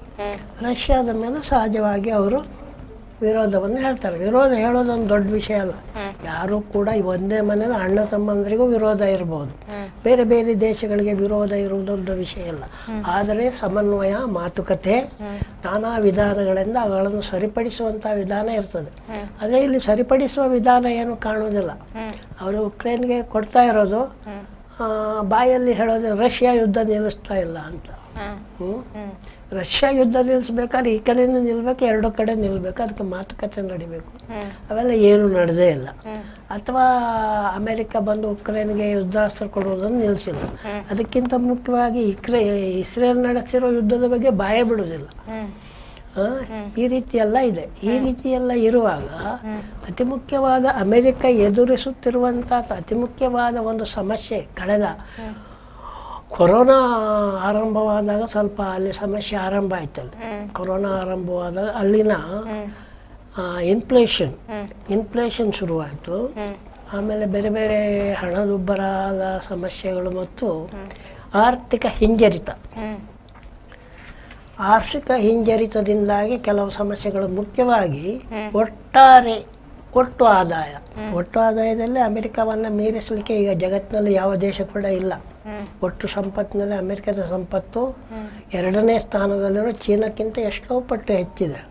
ಆದರೆ ಚೀನಾದ ಮಾನವ ಸಂಪನ್ಮೂಲ ಮತ್ತು ಇತರನ್ನು ತೆಗೆದುಕೊಂಡ್ರೆ ಚೀನಾ ಕೂಡ ಗಟ್ಟಿಯಾಗಿದೆ. ಆದರೆ ಒಟ್ಟು ಇತರ ಸಂಪತ್ತು ಅನ್ನೋದು ಹಲವಾರು ವಿಷಯಗಳು ಬರ್ತವೆ. ಹಲವಾರು ವಿಷಯಗಳು ಅಂತೇಳಿ ಒಂದು ದೇಶದ ಸಂಪತ್ತು ಅನ್ನುವಂಥದ್ದು ಕಾದಿಟ್ಟ ಚಿನ್ನ ಎಷ್ಟು ಟನ್ ಇದೆ, ಆಮೇಲೆ ವರಮಾನ ವರ್ಷಕ್ಕೆ ಎಷ್ಟು ಬರ್ತದೆ, ಆದಾಯ ಎಷ್ಟು ಬರ್ತದೆ, ಹಾಗೂ ಅದರಿಂದ ಬೇರೆ ಬೇರೆ ಮೂಲದಿಂದ ಬರುವಂಥ ಉದ್ಯಮದ ಪ್ರಗತಿ ಎಷ್ಟಿದೆ, ರಫ್ತು ಪ್ರಮಾಣ ಎಷ್ಟಿದೆ, ಇವೆಲ್ಲವೂ ಕೂಡ ಒಂದು ದೇಶದ ಸಂಪತ್ತನ್ನು ಕ್ಯಾಲ್ಕುಲೇಷನ್ ಮಾಡೋ. ಹಾಗೂ ಬಿಲಿಯನೇರ್ಗಳು ಎಷ್ಟು ಜನ ಇದ್ದಾರೆ, ಕೋಟ್ಯಾಧೀಶರು ಎಷ್ಟು ಜನ ಇದ್ದಾರೆ, ಇವೆಲ್ಲವೂ ಕೂಡ ಒಂದು ದೇಶ ಸಂಪತ್ತಿನ ಮೇಲೆ ಇದು ಬರ್ತದೆ. ಕಾರ್ಖಾನೆಗಳು, ದೊಡ್ಡ ದೊಡ್ಡ ಕಾರ್ಖಾನೆಗಳು, ಎಸ್ಟಾಬ್ಲಿಷ್ಮೆಂಟ್ಗಳು, ಇವೆಲ್ಲವೂ ಕೂಡ ಸಂಪತ್ತಿನ ಭಾಗಗಳ ಬರ್ತವೆ. ಆ ವಿಷಯದಲ್ಲಿ ಅಮೆರಿಕ ಇವಾಗ ನಂಬರ್ 1 ಆಗಿದೆ. ಅದು ನಂಬರ್ 2 ಹೋಗ್ಲಿಕ್ಕೆ ಅಷ್ಟು ಸುಲಭವಾಗಿ ಸಾಧ್ಯ ಇಲ್ಲ. ಆದರೂ ಕೂಡ ಕಳೆದ 6-7 ವರ್ಷಗಳಿಂದ ಅಲ್ಲಿ ರೆಸೆಷನ್ ಇದೆ, ಇನ್ಫ್ಲೇಷನ್ ಇದೆ. ಈ ಎರಡೂ ಕೂಡ ಸಮಸ್ಯೆಗಳು ಅಮೆರಿಕವನ್ನು ಕಾಡ್ತಾ ಇದೆ. ಆಮೇಲೆ ಸ್ಥಳೀಯರಿಗೆ ಉದ್ಯೋಗ ಸಿಗುತ್ತಿಲ್ಲ ಅನ್ನುವಂಥ ಒಂದು ಕೂಗು. ಯಾಕಂದರೆ ಸ್ಥಳೀಯರನ್ನುವರು ಯಾರು, ಆ್ಯಕ್ಚುಲಿ ಅಮೆರಿಕದಲ್ಲಿ ಸ್ಥಳೀಯರು ಅಂತೇಳಿದ್ರೆ ಅಮೆರಿಂಡಿಯನ್ಸ್, ಮೂಲ ನಿವಾಸಿಗಳೇನು ಅವರೇನು ಹೇಳಿಲ್ಲ. ಇವರು ಸ್ಥಳೀಯರಂತ ಹೇಳೋದೇನು, ಕಳೆದ 300 ವರ್ಷಗಳಿಂದ ಯುರೋಪಿನಿಂದ ಹೋಗಿ ಅಲ್ಲಿ ಸೆಟ್ಲ್ ಆದವರು, ಅವರನ್ನ ಇವಾಗ ಸ್ಥಳೀಯರು ಅಂತ ಹೇಳೋದು ಅಮೆರಿಕದವರು. ಯುರೋಪ್ನಿಂದ ಹೋದವರ ಸ್ಥಳೀಯರು, ಉಳಿದವರು ಇತ್ತೀಚಿನ 1 ಶತಮಾನದಿಂದ ಭಾರತ, ಚೀನಾ ಮೊದಲಾದ ದೇಶಗಳಿಂದ ಬಂದವರು ಯುರೋಪಿಯ ವಿದೇಶಿಯರು, ವಲಸೆಗಾರರು ಅಂತ ಅವ್ರು ಹೇಳ್ತಾರೆ. ಇವನು ತೆಂಕಣ ಅಮೆರಿಕದಿಂದ ಬಂದವರನ್ನು ಕೂಡ ವಲಸೆಗಾರರು ಅಂತ ಹೇಳ್ತಾರೆ. ಈ ಟ್ರಂಪ್ ಮಹಾಶಯ ನಮ್ಮ ಅಜ್ಜನೇ 110 ವರ್ಷದ ಹಿಂದೆ ಜರ್ಮನಿಯಿಂದ ಅಮೆರಿಕೆಗೆ ಹೋಗ್ಬಿಟ್ಟು ಅಲ್ಲಿ ರೋಡ್ ಸೈಡಲ್ಲಿ ಮೋಟಲ್ ಗೀಟಲ್ ತೆಗೆದುಬಿಟ್ಟು ದುಡ್ಡು ಮಾಡಿದ ವ್ಯಕ್ತಿ. ಅಂಥ ಹೋಟೆಲ್ಗಳು ಈಗಲೂ ಇದೆ ಅವ್ರದ್ದು. ಟ್ರಂಪ್ ಹೋಟೆಲ್ಗಳು ಇಲ್ಲಿ ಇಂಡಿಯಾದಲ್ಲೂ ಇದ್ದಾವೆ. ಬೇರೆ ಬೇರೆ ಉದ್ಯಮಗಳು ಟ್ರಂಪ್ದು ಇಂಡಿಯಾದಲ್ಲೂ ಇದ್ದಾವೆ, ಬೆಂಗಳೂರಿನಲ್ಲೂ ಇದ್ದಾವೆ, ಪಾಕಿಸ್ತಾನ, ಬೇರೆ ಬೇರೆ ದೇಶಗಳಲ್ಲಿ ಇದ್ದಾವೆ. ಹಾಗಿರುವಾಗ ಈ ಟ್ರಂಪ್ ಮಹಾಶಯ ಒಂದೇ ಸಮನೆ ಸುಂಕಾಧಿಪತಿ, ಸುಂಕೇಂದ್ರ ಅಂತ ಅವನಿಗೊಂದು ಬಿರುದು ಕೊಡ್ಬೋದು. ಯಾಕಂದರೆ ಅವನು ಇವಾಗ ಸುಂಕೇಂದ್ರ, ಇವರನ್ನು ಮೀರಿಸುವಂಥ ಸುಂಕೇಂದ್ರ ಜಗತ್ತಿನಲ್ಲಿ ಯಾರೂ ಇಲ್ಲ. ಈ ಸುಂಕೇಂದ್ರನ ಕಿತಾಪತಿಗೆ ಕಾರಣ ಏನಂತ ಹೇಳಿದರೆ, ಈ ರೆಸಿಷನ್ ಮತ್ತು ಇನ್ಫ್ಲೇಷನ್ ಕಾರಣದಿಂದಾಗಿ ಅಮೆರಿಕದ ಸ್ಥಳೀಯರು ಕೆಲಸ ಕಾಣ್ತಾ ಇಲ್ಲ. ಗುತ್ತಿಗೆ ಅಮೆರಿಕದವರು ಅವ್ರದ್ದೇನು ಉದ್ಯಮಿಗಳಲ್ಲಿ ಕೆಲಸ ಏನು, ಉದ್ಯಮಗಳಲ್ಲಿ ಲೆಕ್ಕ ಹಾಕ್ತಾರೆ. ಅಮೆರಿಕದಲ್ಲಿ ಒಬ್ಬ ಕೆಲಸಕ್ಕೆ ಇಟ್ಕೊಂಡ್ರೆ ಅವನಿಗೆ ಇಷ್ಟು ಸಂಬಳ ಕೊಡಬೇಕು, ಇಷ್ಟು ಸವಲತ್ತು ಕೊಡಬೇಕು. ಅದ್ರ ಬದಲು ಇಂಡಿಯಾಕ್ಕೆ ಒಂದು ಕಾಂಟ್ರಾಕ್ಟ್ ಕೊಟ್ಬಿಟ್ರೆ ಬೆಂಗಳೂರಿನಲ್ಲೇ ಕುತ್ಕೊಂಡ್ಬಿಟ್ಟು ಅಲ್ಲಿ ಕೆಲಸ ಮಾಡ್ತಾರೆ, ನೈಟ್ ಕೆಲಸ ಮಾಡ್ತಾರೆ. ಇಲ್ಲಿ IT ಅವರೆಲ್ಲ ನೈಟ್ ಕೆಲಸ, ಅಲ್ಲಿ ಹಗಲು, ಇಲ್ಲಿ ನೈಟ್ ಕೆಲಸ ಮಾಡ್ತಾರೆ ಅಂದ್ರೆ ಅಲ್ಲಿ ಅಮೆರಿಕದ ಹಗಲಿನ ಕೆಲಸ ಇಲ್ಲಿ ನೈಟ್ ಮಾಡ್ತಾರೆ, ನೈಟ್ ಮಾಡಿ ಇಲ್ಲಿ ಮಾಡ್ತಾರೆ. ಆವಾಗ ಇಲ್ಲಿ ಭಾರತದವರ ಲೆಕ್ಕದಾಗೆ ಅದೇ ದೊಡ್ಡ ಸಂಬಳ, ಇಲ್ಲಿನವ್ರ ಲೆಕ್ಕಕ್ಕೆ ಅದೇ ಲಕ್ಷ ಸಂಬಳ, ದೊಡ್ಡ ಸಂಬಳ. ಆದರೆ ಅಮೆರಿಕದ ಇದರಲ್ಲಿ ಲೆಕ್ಕ ಪ್ರಮಾಣ ಅದು ಅವರಿಗೆ ಇದು ಸಂಬಳ ಕಡಿಮೆ ಅಲ್ಲ, ಅರ್ಧಕ್ಕರ್ಧ ಸಂಬಳ ಕೊಡ. ಆ ಉದ್ಯಮಿ ಆ ಥರ ಲೆಕ್ಕ ಹಾಕ್ತಾನೆ. ಟ್ರಂಪ್ನ ದೋಸ್ತಿ ಇವನು ಕೂಡ ಅದೇನೆ, ಯಾರು ಅವನು ಎಲಾನ್ ಮಸ್ಕು, ಅವನು ಬಾಂಬೆಗೆ ಬಂದು ಆರಾಮಲ್ಲಿ ಮಾಡೋಕ್ಕೆ ಶುರುವಾಗಿದ್ದಾನೆ. ಟ್ರಂಪ್ ಬೇಡ ಅಂತ ಹೇಳ್ತಾ ಇರ್ತಾನೆ. ಬೇಡ ಅಂತ ಹೇಳಿದ್ರೆ ಅವ್ನು ಕೇಳಿಲ್ಲ. ಯಾಕಂತೇಳಿ ಅವನಿಗೆ ಗೊತ್ತು ಇಲ್ಲಿ ಕಡಿಮೆಗೆ ಲೇಬರ್ ಸಿಗ್ತಾರೆ, ಕಡಿಮೆ ಇದರಲ್ಲಿ. ಆಮೇಲೆ ಇಲ್ಲಿ ಅಧಿಕಾರಿಗಳು ತುಂಬಾ ಲಂಚಕೋರರಿದ್ದಾರೆ, ಹಾಗಾಗಿ ಟೋಪಿ ಹಾಕ್ಲಿಕ್ಕೂ ಬರ್ತದೆ ಕೆಲಸಗಾರರಿಗೆ. ಈ ಎಲ್ಲ ಆಲೋಚನೆ ಅಲ್ಲಿ ಉದ್ಯಮಿಗಳಿಗೆ ಇರ್ತದೆ. ಈಗ ಅಮೆರಿಕದಲ್ಲಿ ಏನು ಸುಂಕ ಏರಿಕೆ ಮಾಡ್ತಿದ್ದಾರಲ್ಲ, ಅದರ ಭಾರತದ ಮೇಲೆ ಯಾವ ರೀತಿ ಎಫೆಕ್ಟ್ ಬೀಳ್ಬೋದು ಅಂತ? ಭಾರತದ ಮೇಲೆ ಅಂತ ಹೇಳಿದ್ರೆ ಕೆಲವು ರಫ್ತುಗಳ ಕಡಿಮೆ ಆಗ್ಬಹುದು. ಸುಂಕ ಏರಿರೋದ್ರಿಂದ ಅಲ್ಲಿ ಏನಾಗಿದೆ, ಅಲ್ಲಿ ಕೊಳ್ಳುವವರು ಏನು ಮಾಡ್ತಾರೆ, ಕಡಿಮೆ ಮಾಡ್ತಾರೆ. ಇದು ಜಾಸ್ತಿ ರೇಟ್ ಇದೆ. ಆದರೆ ಅವರು ಒಂದು ಹೇಳೋದ್ರಲ್ಲಿ ಸತ್ಯ ಇದೆ, ಟ್ರಂಪ್ ಹೇಳೋದ್ರಲ್ಲಿ. ಯಾಕಂದರೆ ದೇಶೀಯ ಭದ್ರತೆಯ ಕಾರಣಕ್ಕೋಸ್ಕರ ಕೆಲಕ್ಕೆ ಸುಂಕ ಹಾಕಬೇಕು ಅಂತ. ಯಾಕಂದರೆ ಮನೆಯಲ್ಲಿ ಮನೆಯ ಒಂದು ಕಪ್ಬೋರ್ಡ್ ಇದೆ, ಅದನ್ನು ಕೂಡ ಆಮದು ಮಾಡ್ಕೊತಾರಂತೆ. ಅದೇನು ಅಮೆರಿಕದಲ್ಲಿ ಮಾಡೋಕ್ಕಾಗಲ್ಲ ಅಂತಲ್ಲ, ಏನೋ ಅವನಿಗೊಂದು ಬೇರೆ ದೇಶದ್ದು ಒಂದು ಚೆನ್ನಾಗಿದೆ ಅಂತ ಅವನು ತಂದು ಮಾಡ್ಕೊಂಡಿರ್ತಾನೆ. ಅಂಥವೆಲ್ಲ ಆಮದು ಮಾಡುವಾಗ ಅದರ ಮೂಲಕ ಬೇರೆ ದೇಶಗಳು ಗೂಢಚಾರಿಕೆ ಕೆಲಸ ಮಾಡ್ಬೋದು, ದೇಶದ ಭದ್ರತೆಗೆ ಇರ್ಬೋದು. ಇತ್ತೀಚೆಗೆ ಅಲ್ಲಿ ವಲಸೆಗಾರರ ಸಮಸ್ಯೆಯನ್ನು ಕೂಡ ಇದೇ ದೃಷ್ಟಿಯಿಂದ ಅಮೆರಿಕದವ್ರು ನೋಡ್ತಾ ಇದ್ದಾರೆ. ಈ ವಲಸೆಗಾರರು ಬೇರೆ ದೇಶದ ಏಜೆಂಟರಾಗಿ ಇಲ್ಲಿ ಕೆಲಸ ಮಾಡ್ಬೋದು, ಹಾಗಾಗಿ ಚೆಕಿಂಗ್ ಹೆಚ್ಚು ಮಾಡಿದ್ದಾರೆ. ಈ ಸುಂಕವನ್ನು ಹೆಚ್ಚು ಮಾಡಿದ್ರೆ ಔಷಧಿಯಲ್ಲಿ ನಕಲಿ ಕಂಪನಿಗಳು ತುಂಬ ಇದ್ದಾವೆ, ಔಷಧಿ ತಯಾರು ಮಾಡೋ ನಕಲಿ ಕಂಪನಿ. ಹಾಗೆ ನಕಲಿ ಕಂಪನಿಗಳು ಈ ಸುಂಕ ಹೆಚ್ಚು ಮಾಡೋದ್ರಿಂದ ಅವು ಬರಲಿಕ್ಕೆ ಕಷ್ಟ ಆಗ್ತದೆ. ಈ ಆಲೋಚನೆ ಕೂಡ ಇದೆ. ಅದಿರೋದಕ್ಕಿಂತ ಮುಖ್ಯವಾಗಿ ಆತನ ಆಲೋಚನೆ ಇರುವಂಥ ಎರಡು, ಒಂದು ಪನಿಶಿವ್ ಅಂತೇಳಿದರೆ, ಇವಾಗ ರಷ್ಯಾ ಇಷ್ಟ ಇಲ್ಲ ಅಮೆರಿಕ. ರಷ್ಯಾದಿಂದ ಪೆಟ್ರೋಲ್ ಕಮ್ಮಿಗೆ ಸಿಗ್ತದೆ, ಭಾರತ ತಗೊತಾನೆ ಅಂತೇಳಿದ್ರೆ ಅವನನ್ನು ದಂಡಿಸಲಿಕ್ಕೆ ಅವನ ಮೇಲೆ ಸುಂಕ ಹಾಕು. ಚೀನಾದವರು ಅವರು ಕಮ್ಯುನಿಸ್ಟ್ ಮಾಡಿಕೊಂಡು ನಮ್ಮ ವಿರುದ್ಧ ಇದ್ದಾರೆ, ಅವ್ರ ಮೇಲೆ ಸುಂಕ ಹಾಕು. ಇದು ಇದು ಟೋಲು. ಈ ಟೋಲ್ಗಳ ಮೂಲಕ ಮಾಡ್ತಾರೆ. ಇನ್ನೊಂದೇನಂತ ಹೇಳಿದ್ರೆ, ಅಲ್ಲಿಯ ಆದಾಯವನ್ನು ಹೆಚ್ಚು ಮಾಡಿಕೊಳ್ಳುವಂಥದ್ದು ಸ್ಥಳೀಯರಿಗೆ ಉದ್ಯೋಗ. ಮೊದಲು ಅಮೆರಿಕ ಅಂತ ಒಂದು ಮಾತನ್ನು ಹೇಳಿದ, ಅದನ್ನು ನಾವು ಒಪ್ಪಲೇಬೇಕಾಗ್ತದೆ. ಯಾವುದೇ ದೇಶದವರಾದರೂ ಕೂಡ ಮೊದಲು ನಮ್ಮ ದೇಶ ಅಂತ ಹೇಳೋದ್ರಲ್ಲಿ ಯಾವುದೇ ತಪ್ಪಿಲ್ಲ. ಅಮೆರಿಕದವನು ಕೂಡ ಹೇಳಿದ್ರದೇನು ತಪ್ಪಿಲ್ಲ. ಯಾಕಂದರೆ ನಮ್ಮಲ್ಲೇ ಉತ್ಪಾದನೆ ಆದರೆ ನಮ್ಮವರಿಗೆ ಕೆಲಸ ಸಿಗ್ತದೆ, ನಮ್ಮಲ್ಲೇ ಇನ್ನಷ್ಟು ಅಭಿವೃದ್ಧಿ ಆಗ್ತದೆ ಅನ್ನುವಂಥ ಒಂದು ಉದ್ದೇಶ. ಅದು ತಪ್ಪಂತ ಹೇಳಕ್ಕೆ ಬರೋದಿಲ್ಲ. ಭಾರತದವರಿಗೆ 2-3 ಪ್ರಶ್ನೆ ಇದೆ. ಭಾರತದವರು ಅಂತ ಹೇಳಿದ್ರೆ ಭಾಳಷ್ಟು ಜನ ರಫ್ತು ಮಾಡ್ತಾರೆ ಇಲ್ಲಿಂದ. ಇವಾಗ ಉದಾಹರಣೆಗೆ ಇದು ರೆಡಿಮೇಡ್ ಬಟ್ಟೆಗಳು ತುಂಬ ರಫ್ತು ಆಗ್ತವೆ, ಕೆಲವು ಪಾರ್ಟ್ಗಳು, ಯಾಂತ್ರಿಕ ಇದುಗಳು ಕೂಡ ರಫ್ತಾಗ. ಐಫೋನ್ಗಳು ರಫ್ತಾಗ್ತವೆ ಭಾರತದಿಂದ. ಐಫೋನ್ಗಳು ಕೂಡ USA ರಫ್ತಾಗ್ತವೆ. ಈಗ ಬೇರೆ ಬೇರೆ ವಸ್ತುಗಳು ರಫ್ತಾಗ್ತಾ ಇರ್ತವೆ. ಹಾಗೆ ರಫ್ತಾಗುವ ವಸ್ತುಗಳು ಹೆಚ್ಚು ಸುಂಕ ಹಾಕಿದಾಗ ಒಂದು ಇಲ್ಲಿಂದ ಹೆಚ್ಚು ರಫ್ತಾಗೋದಿಲ್ಲ. ಇಲ್ಲಿಂದ ಹೆಚ್ಚು ರಫ್ತಾಗದೇ ಇರೋದ್ರಿಂದ 2 ಅಪಾಯ ಇದೆ. ಮೊದಲನೇ ಅಪಾಯ ವ್ಯಾಪಾರಿಗೆ ಬರುವಂಥದ್ದು, ಆತನ ರಫ್ತು ವ್ಯವಹಾರ ಬಿದ್ದೋಗ್ತದೆ. ಎರಡನೇ ಅಪಾಯ ಏನಂತ ಹೇಳಿದ್ರೆ, ಇವಾಗ ಈರುಳ್ಳಿ ರಫ್ತು ಮಾಡ್ತಾರೆ ಅಂತ ತಿಳ್ಕೊಳ್ಳಿ. ರಫ್ತು ಆಗದೇ ಇದ್ರೆ ಏನಾಗ್ತದೆ, ಅದರ ಬೆಲೆ ಬಿದ್ದೋಗ್ಬಿಡ್ತದೆ. ಬಿದ್ದೋಗ ರೈತನಿಗೆ ನ್ಯಾಯವಾದ ಬೆಲೆ ಸಿಗೋದಿಲ್ಲ. ಅದು ಎರಡನೇ ಅಪಾಯ. ಇನ್ನೂ ಒಂದು ಅಪಾಯ ಅಂತ ಹೇಳಿದ್ರೆ, ಸರ್ಕಾರಕ್ಕೆ ರಫ್ತು ಆದಾಯ ಕೊರತೆ. ರಫ್ತು ಸುಂಕ ಅಂತ ಇಲ್ಲಿಯ ಸರ್ಕಾರದ ಇರ್ತದೆ, ಅದು ಕೊರತೆ ಆಗ್ತದೆ. ಹೀಗೆ ಬೇರೆ ಬೇರೆ ತೊಂದರೆಗಳು ಇರ್ತವೆ. ಆಮೇಲೆ ಈ ಉದ್ಯೋಗಿಗಳು ಇನ್ನೊಂದು, ರೆಡಿಮೇಡ್ ಬಟ್ಟೆ ಏನು ಹೋಗ್ತದೆ, ಆ ಬಟ್ಟೆಗಳದ್ದು ಕಾಪಿ ರಫ್ತಾಗ್ತದೆ ಇಂಡಿಯಾದಿಂದ. ಇವೆಲ್ಲ ಅಡಿಕೆ, ಈಗ ನಿಮ್ಮ ಪುತ್ತೂರು ಸುಳ್ಯ ಕಡೆ ಕಡೆ ಜಾಸ್ತಿ ಅಡಿಕೆ ಬೆಳೀತಾರೆ. ಆದರೆ ಅಡಿಕೆಯ ಲಾಭವನ್ನು ಪಡ್ಕೊಳ್ಳುವವರು ಗುಜರಾತಿ ವ್ಯಾಪಾರಿಗಳು. ಇಲ್ಲಿಂದೆಲ್ಲ ಗುಜರಾತಿ ತೊಗೊಂಡು ಅಲ್ಲಿಂದ ಅವರು ರಫ್ತು ಮಾಡೋದು ಅದರ ಬೇರೆ ಬೇರೆ ಉತ್ಪನ್ನಗಳನ್ನು. ಹೀಗೆಲ್ಲ ಇರ್ತವೆ. ಹಾಗಾಗಿ ರಫ್ತುದಾರರಿಗೆ ಆಗುವಂಥ ಅನ್ಯಾಯ, ಕಾರ್ಮಿಕರಿಗೆ ಆಗುವಂಥ ಅನ್ಯಾಯ. ಇವಾಗ ರೆಡಿಮೇಡ್ ಬಟ್ಟೆಗಳ ರಫ್ತು ಕುಸಿದಲ್ಲಿ ಏನಾಗ್ತದೆ, ರೆಡಿಮೇಡ್ ಕಾರ್ಖಾನೆ ಹೆಚ್ಚಾಗಿ ಹೆಣ್ಣು ಮಕ್ಕಳು ಕೆಲಸ ಮಾಡೋದಲ್ಲ, ಬೆಂಗಳೂರಲ್ಲಿ ತುಂಬ ಇದ್ದಾವೆ.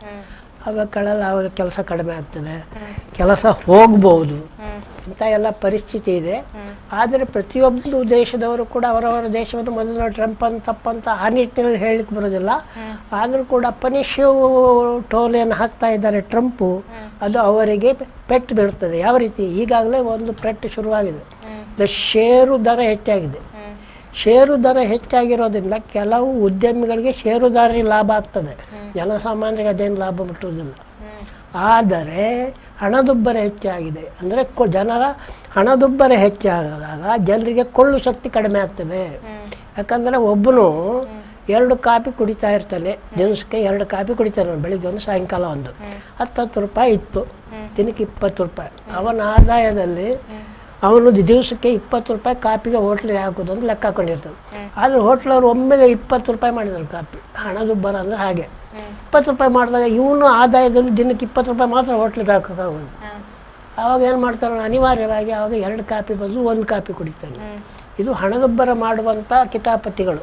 ಇದನ್ನು ಇವಾಗ ಅಮೆರಿಕದಲ್ಲಿ ಈಗಾಗಲೇ ಕೆಲವು ವಿಷಯಗಳೆಲ್ಲ ಆಗಿದೆ. ಅದು ಜಾಗತಿಕವಾಗಿ ನಾನಾ ವಿಷಯಗಳಿಂದ ಆರ್ಥಿಕ ವಿಷಯಗಳು ನಡೆಯುವಾಗ ಅದನ್ನು ತಪ್ಪಿಸೋದು ಕಷ್ಟ ಇದೆ.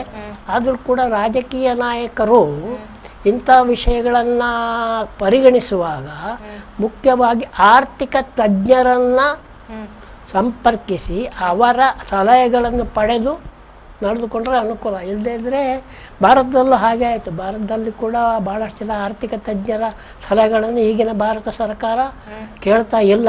ಹಾಗೆ ಕೇಳದೇ ಇದ್ರೂ ಕೂಡ ಕೆಲವು ಲೆಕ್ಕಗಳು ತಪ್ಪುಗಳು. ಭಾರತದ ಬಜೆಟ್ ಇವಾಗ ಹೇಗಿದೆ ಅಂತ ಹೇಳಿದ್ರೆ ಸಾಲದ ಬಜೆಟ್ಟು. ಪ್ರತಿಯೊಂದು ಬಜೆಟ್ನಲ್ಲೂ ಕೂಡ ಕೊನೆಯಲ್ಲಿ ಇಷ್ಟು ಕೋಟಿ ಕೋತವನ್ನು ಸಾಲ ಮೂಲಕ ತುಂಬಿಕೊಳ್ಳಲಾಗುತ್ತೆ ಪ್ರತಿಯೊಂದು ಬಜೆಟ್ನಲ್ಲಿ ಇವಾಗ ಪ್ರತಿ ವರ್ಷ. ಇವೆಲ್ಲ ಹೋಗ್ಬೇಕಂದ್ರೆ ಆರ್ಥಿಕ ತಜ್ಞರ ಸರಿಯಾದ ಸಲಹೆ ಬೇಕಾಗ್ತದೆ ಹಾಗೂ ಸರಿಯಾದ ಲೆಕ್ಕಾಚಾರ ಬೇಕಾಗ್ತದೆ. ಸುಂಕ ಅಂತೂ ಇದ್ದೇ ಇರ್ತದೆ, ಆದರೆ ಸುಂಕದಲ್ಲಿ ರಿಯಾಯಿತಿ ಬೇಕು. ಇಲ್ಲದಿದ್ದರೆ ಸುಂಕದವರ ಮುಂದೆ ದುಃಖ ಹೇಳ್ಕೊಂಡ್ರೆ ಸುಖ ದುಃಖ ಹೇಳ್ಕೊಂಡ್ರೆ ಟ್ರಂಪ್ ಮುಂದೆ ನಮ್ಮ ಸುಖ ದುಃಖ ಹೇಳಿ ಟ್ರಂಪ್ ಅಪ್ಪ ಕೇಳ್ತಾನೆ ಅನ್ನುವಂಥ ನಂಬಿಕೆ ಏನು ಇಲ್ಲ ನಮಗೆ ಅಂತ ಹೇಳ್ಬೋದು. ಸರ್, ಇವಿಷ್ಟು ಏನು ಈಗ ಸುದ್ದಿಗುದ್ದು ಮುಗಿಸುವ ಸಮಯ. ಇವಿಷ್ಟು ಪ್ರಸ್ತುತ ಸುದ್ದಿಗಳು. ಇದಾಗಿತ್ತು ಈ ಹೊತ್ತಿನ ಸುದ್ದಿಗೊಂದು ಗುದ್ದು. ನಿರಂತರ ಸುದ್ದಿ, ಮಾಹಿತಿ, ಮನೋರಂಜನೆಗಾಗಿ ನೋಡ್ತಾ ಇರಿ V4 news.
Park with ease at Ajanta Business Center with security access and convenience at your fingertips.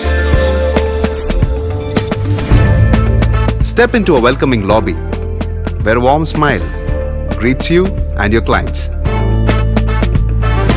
With top-tier amenities, Ajanta set the stage for our success, leading us to Ashoka Business Center as a next upgrade.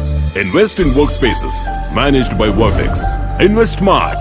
Invest in Mangaluru. The Father Mullah Charitable Institutions, the most modern linear accelerator, only one of its kind in this region for specific burning of cancer cells. We have all precision equipments and instruments for both invasive and non-invasive surgical procedures and diagnosis, ultrasonic color Doppler, CT scan and MRI machines.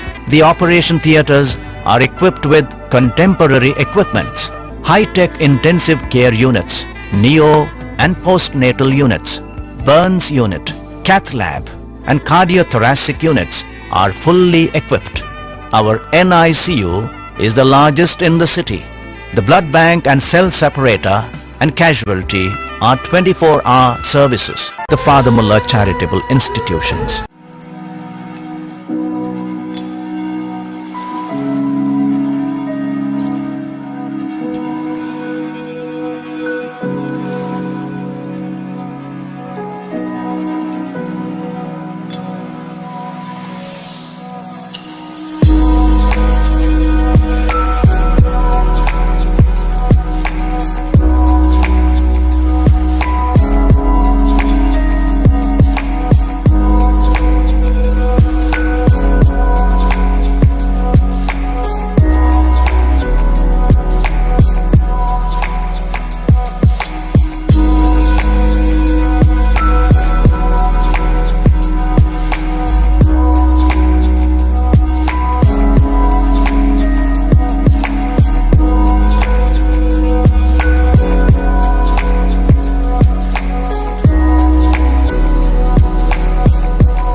Pai Enterprises. All kinds of quality and attractive material available at one place. Biggest showroom in Mangalore city. Admired by public at large. The showroom of your choice. B. Devdas Ganpati Pai Enterprises near New Chitra Talkies, Mangalore. AJ Hospital and Research Center is a leading advanced tertiary healthcare center of India, serving the coastal citizens and spreading good health across the sea line. AJ Hospital and Research Center is a specialized Medicare center providing service to more than 30 major medical disciplines, embracing new technologies to offer high-level healthcare that matches the best in the country. Our technical and medical expertise include foremost services in cadaveric organ retrieval, drug-eluting stent placement, pediatric lab nephrectomy, ambulance services, dermatology, ENT, nephrology and many more. AJ Hospital and Research Center, Kuntikana, Mangaluru. Call 222-5533. Ideal ice cream, milky way to your heart.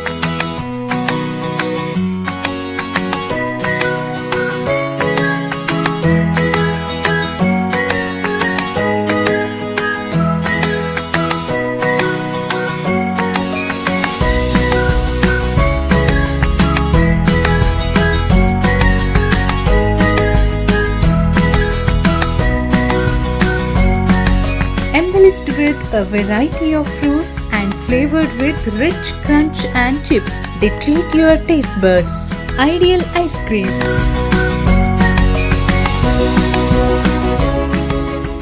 Vasudeva Stores. Store for your inner needs. Visit us to find trendy innerwear from major brands.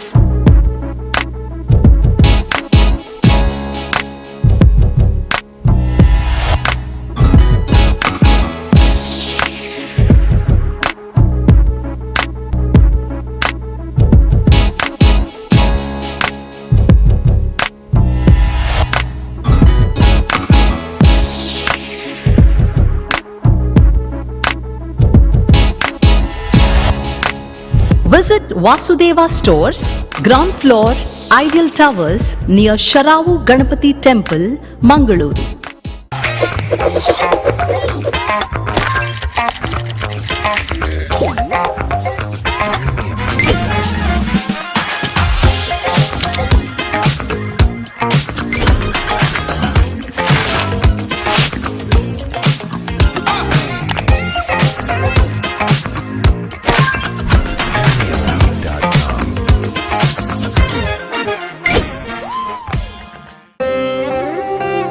ನನ್ನ ಬಾಲ್ಯ ಅಮೂಲ್ಯ ನೆನಪುಗಳಿಂದ ತುಂಬಿತ್ತು.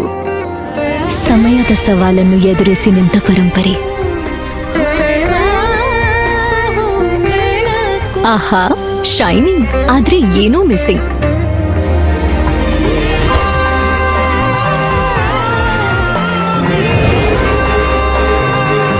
ಶತಮಾನದ ವಾರಸುದಾರಿಕೆಯ ಹೊಸ ಮುಖ ಭೀಮಾ.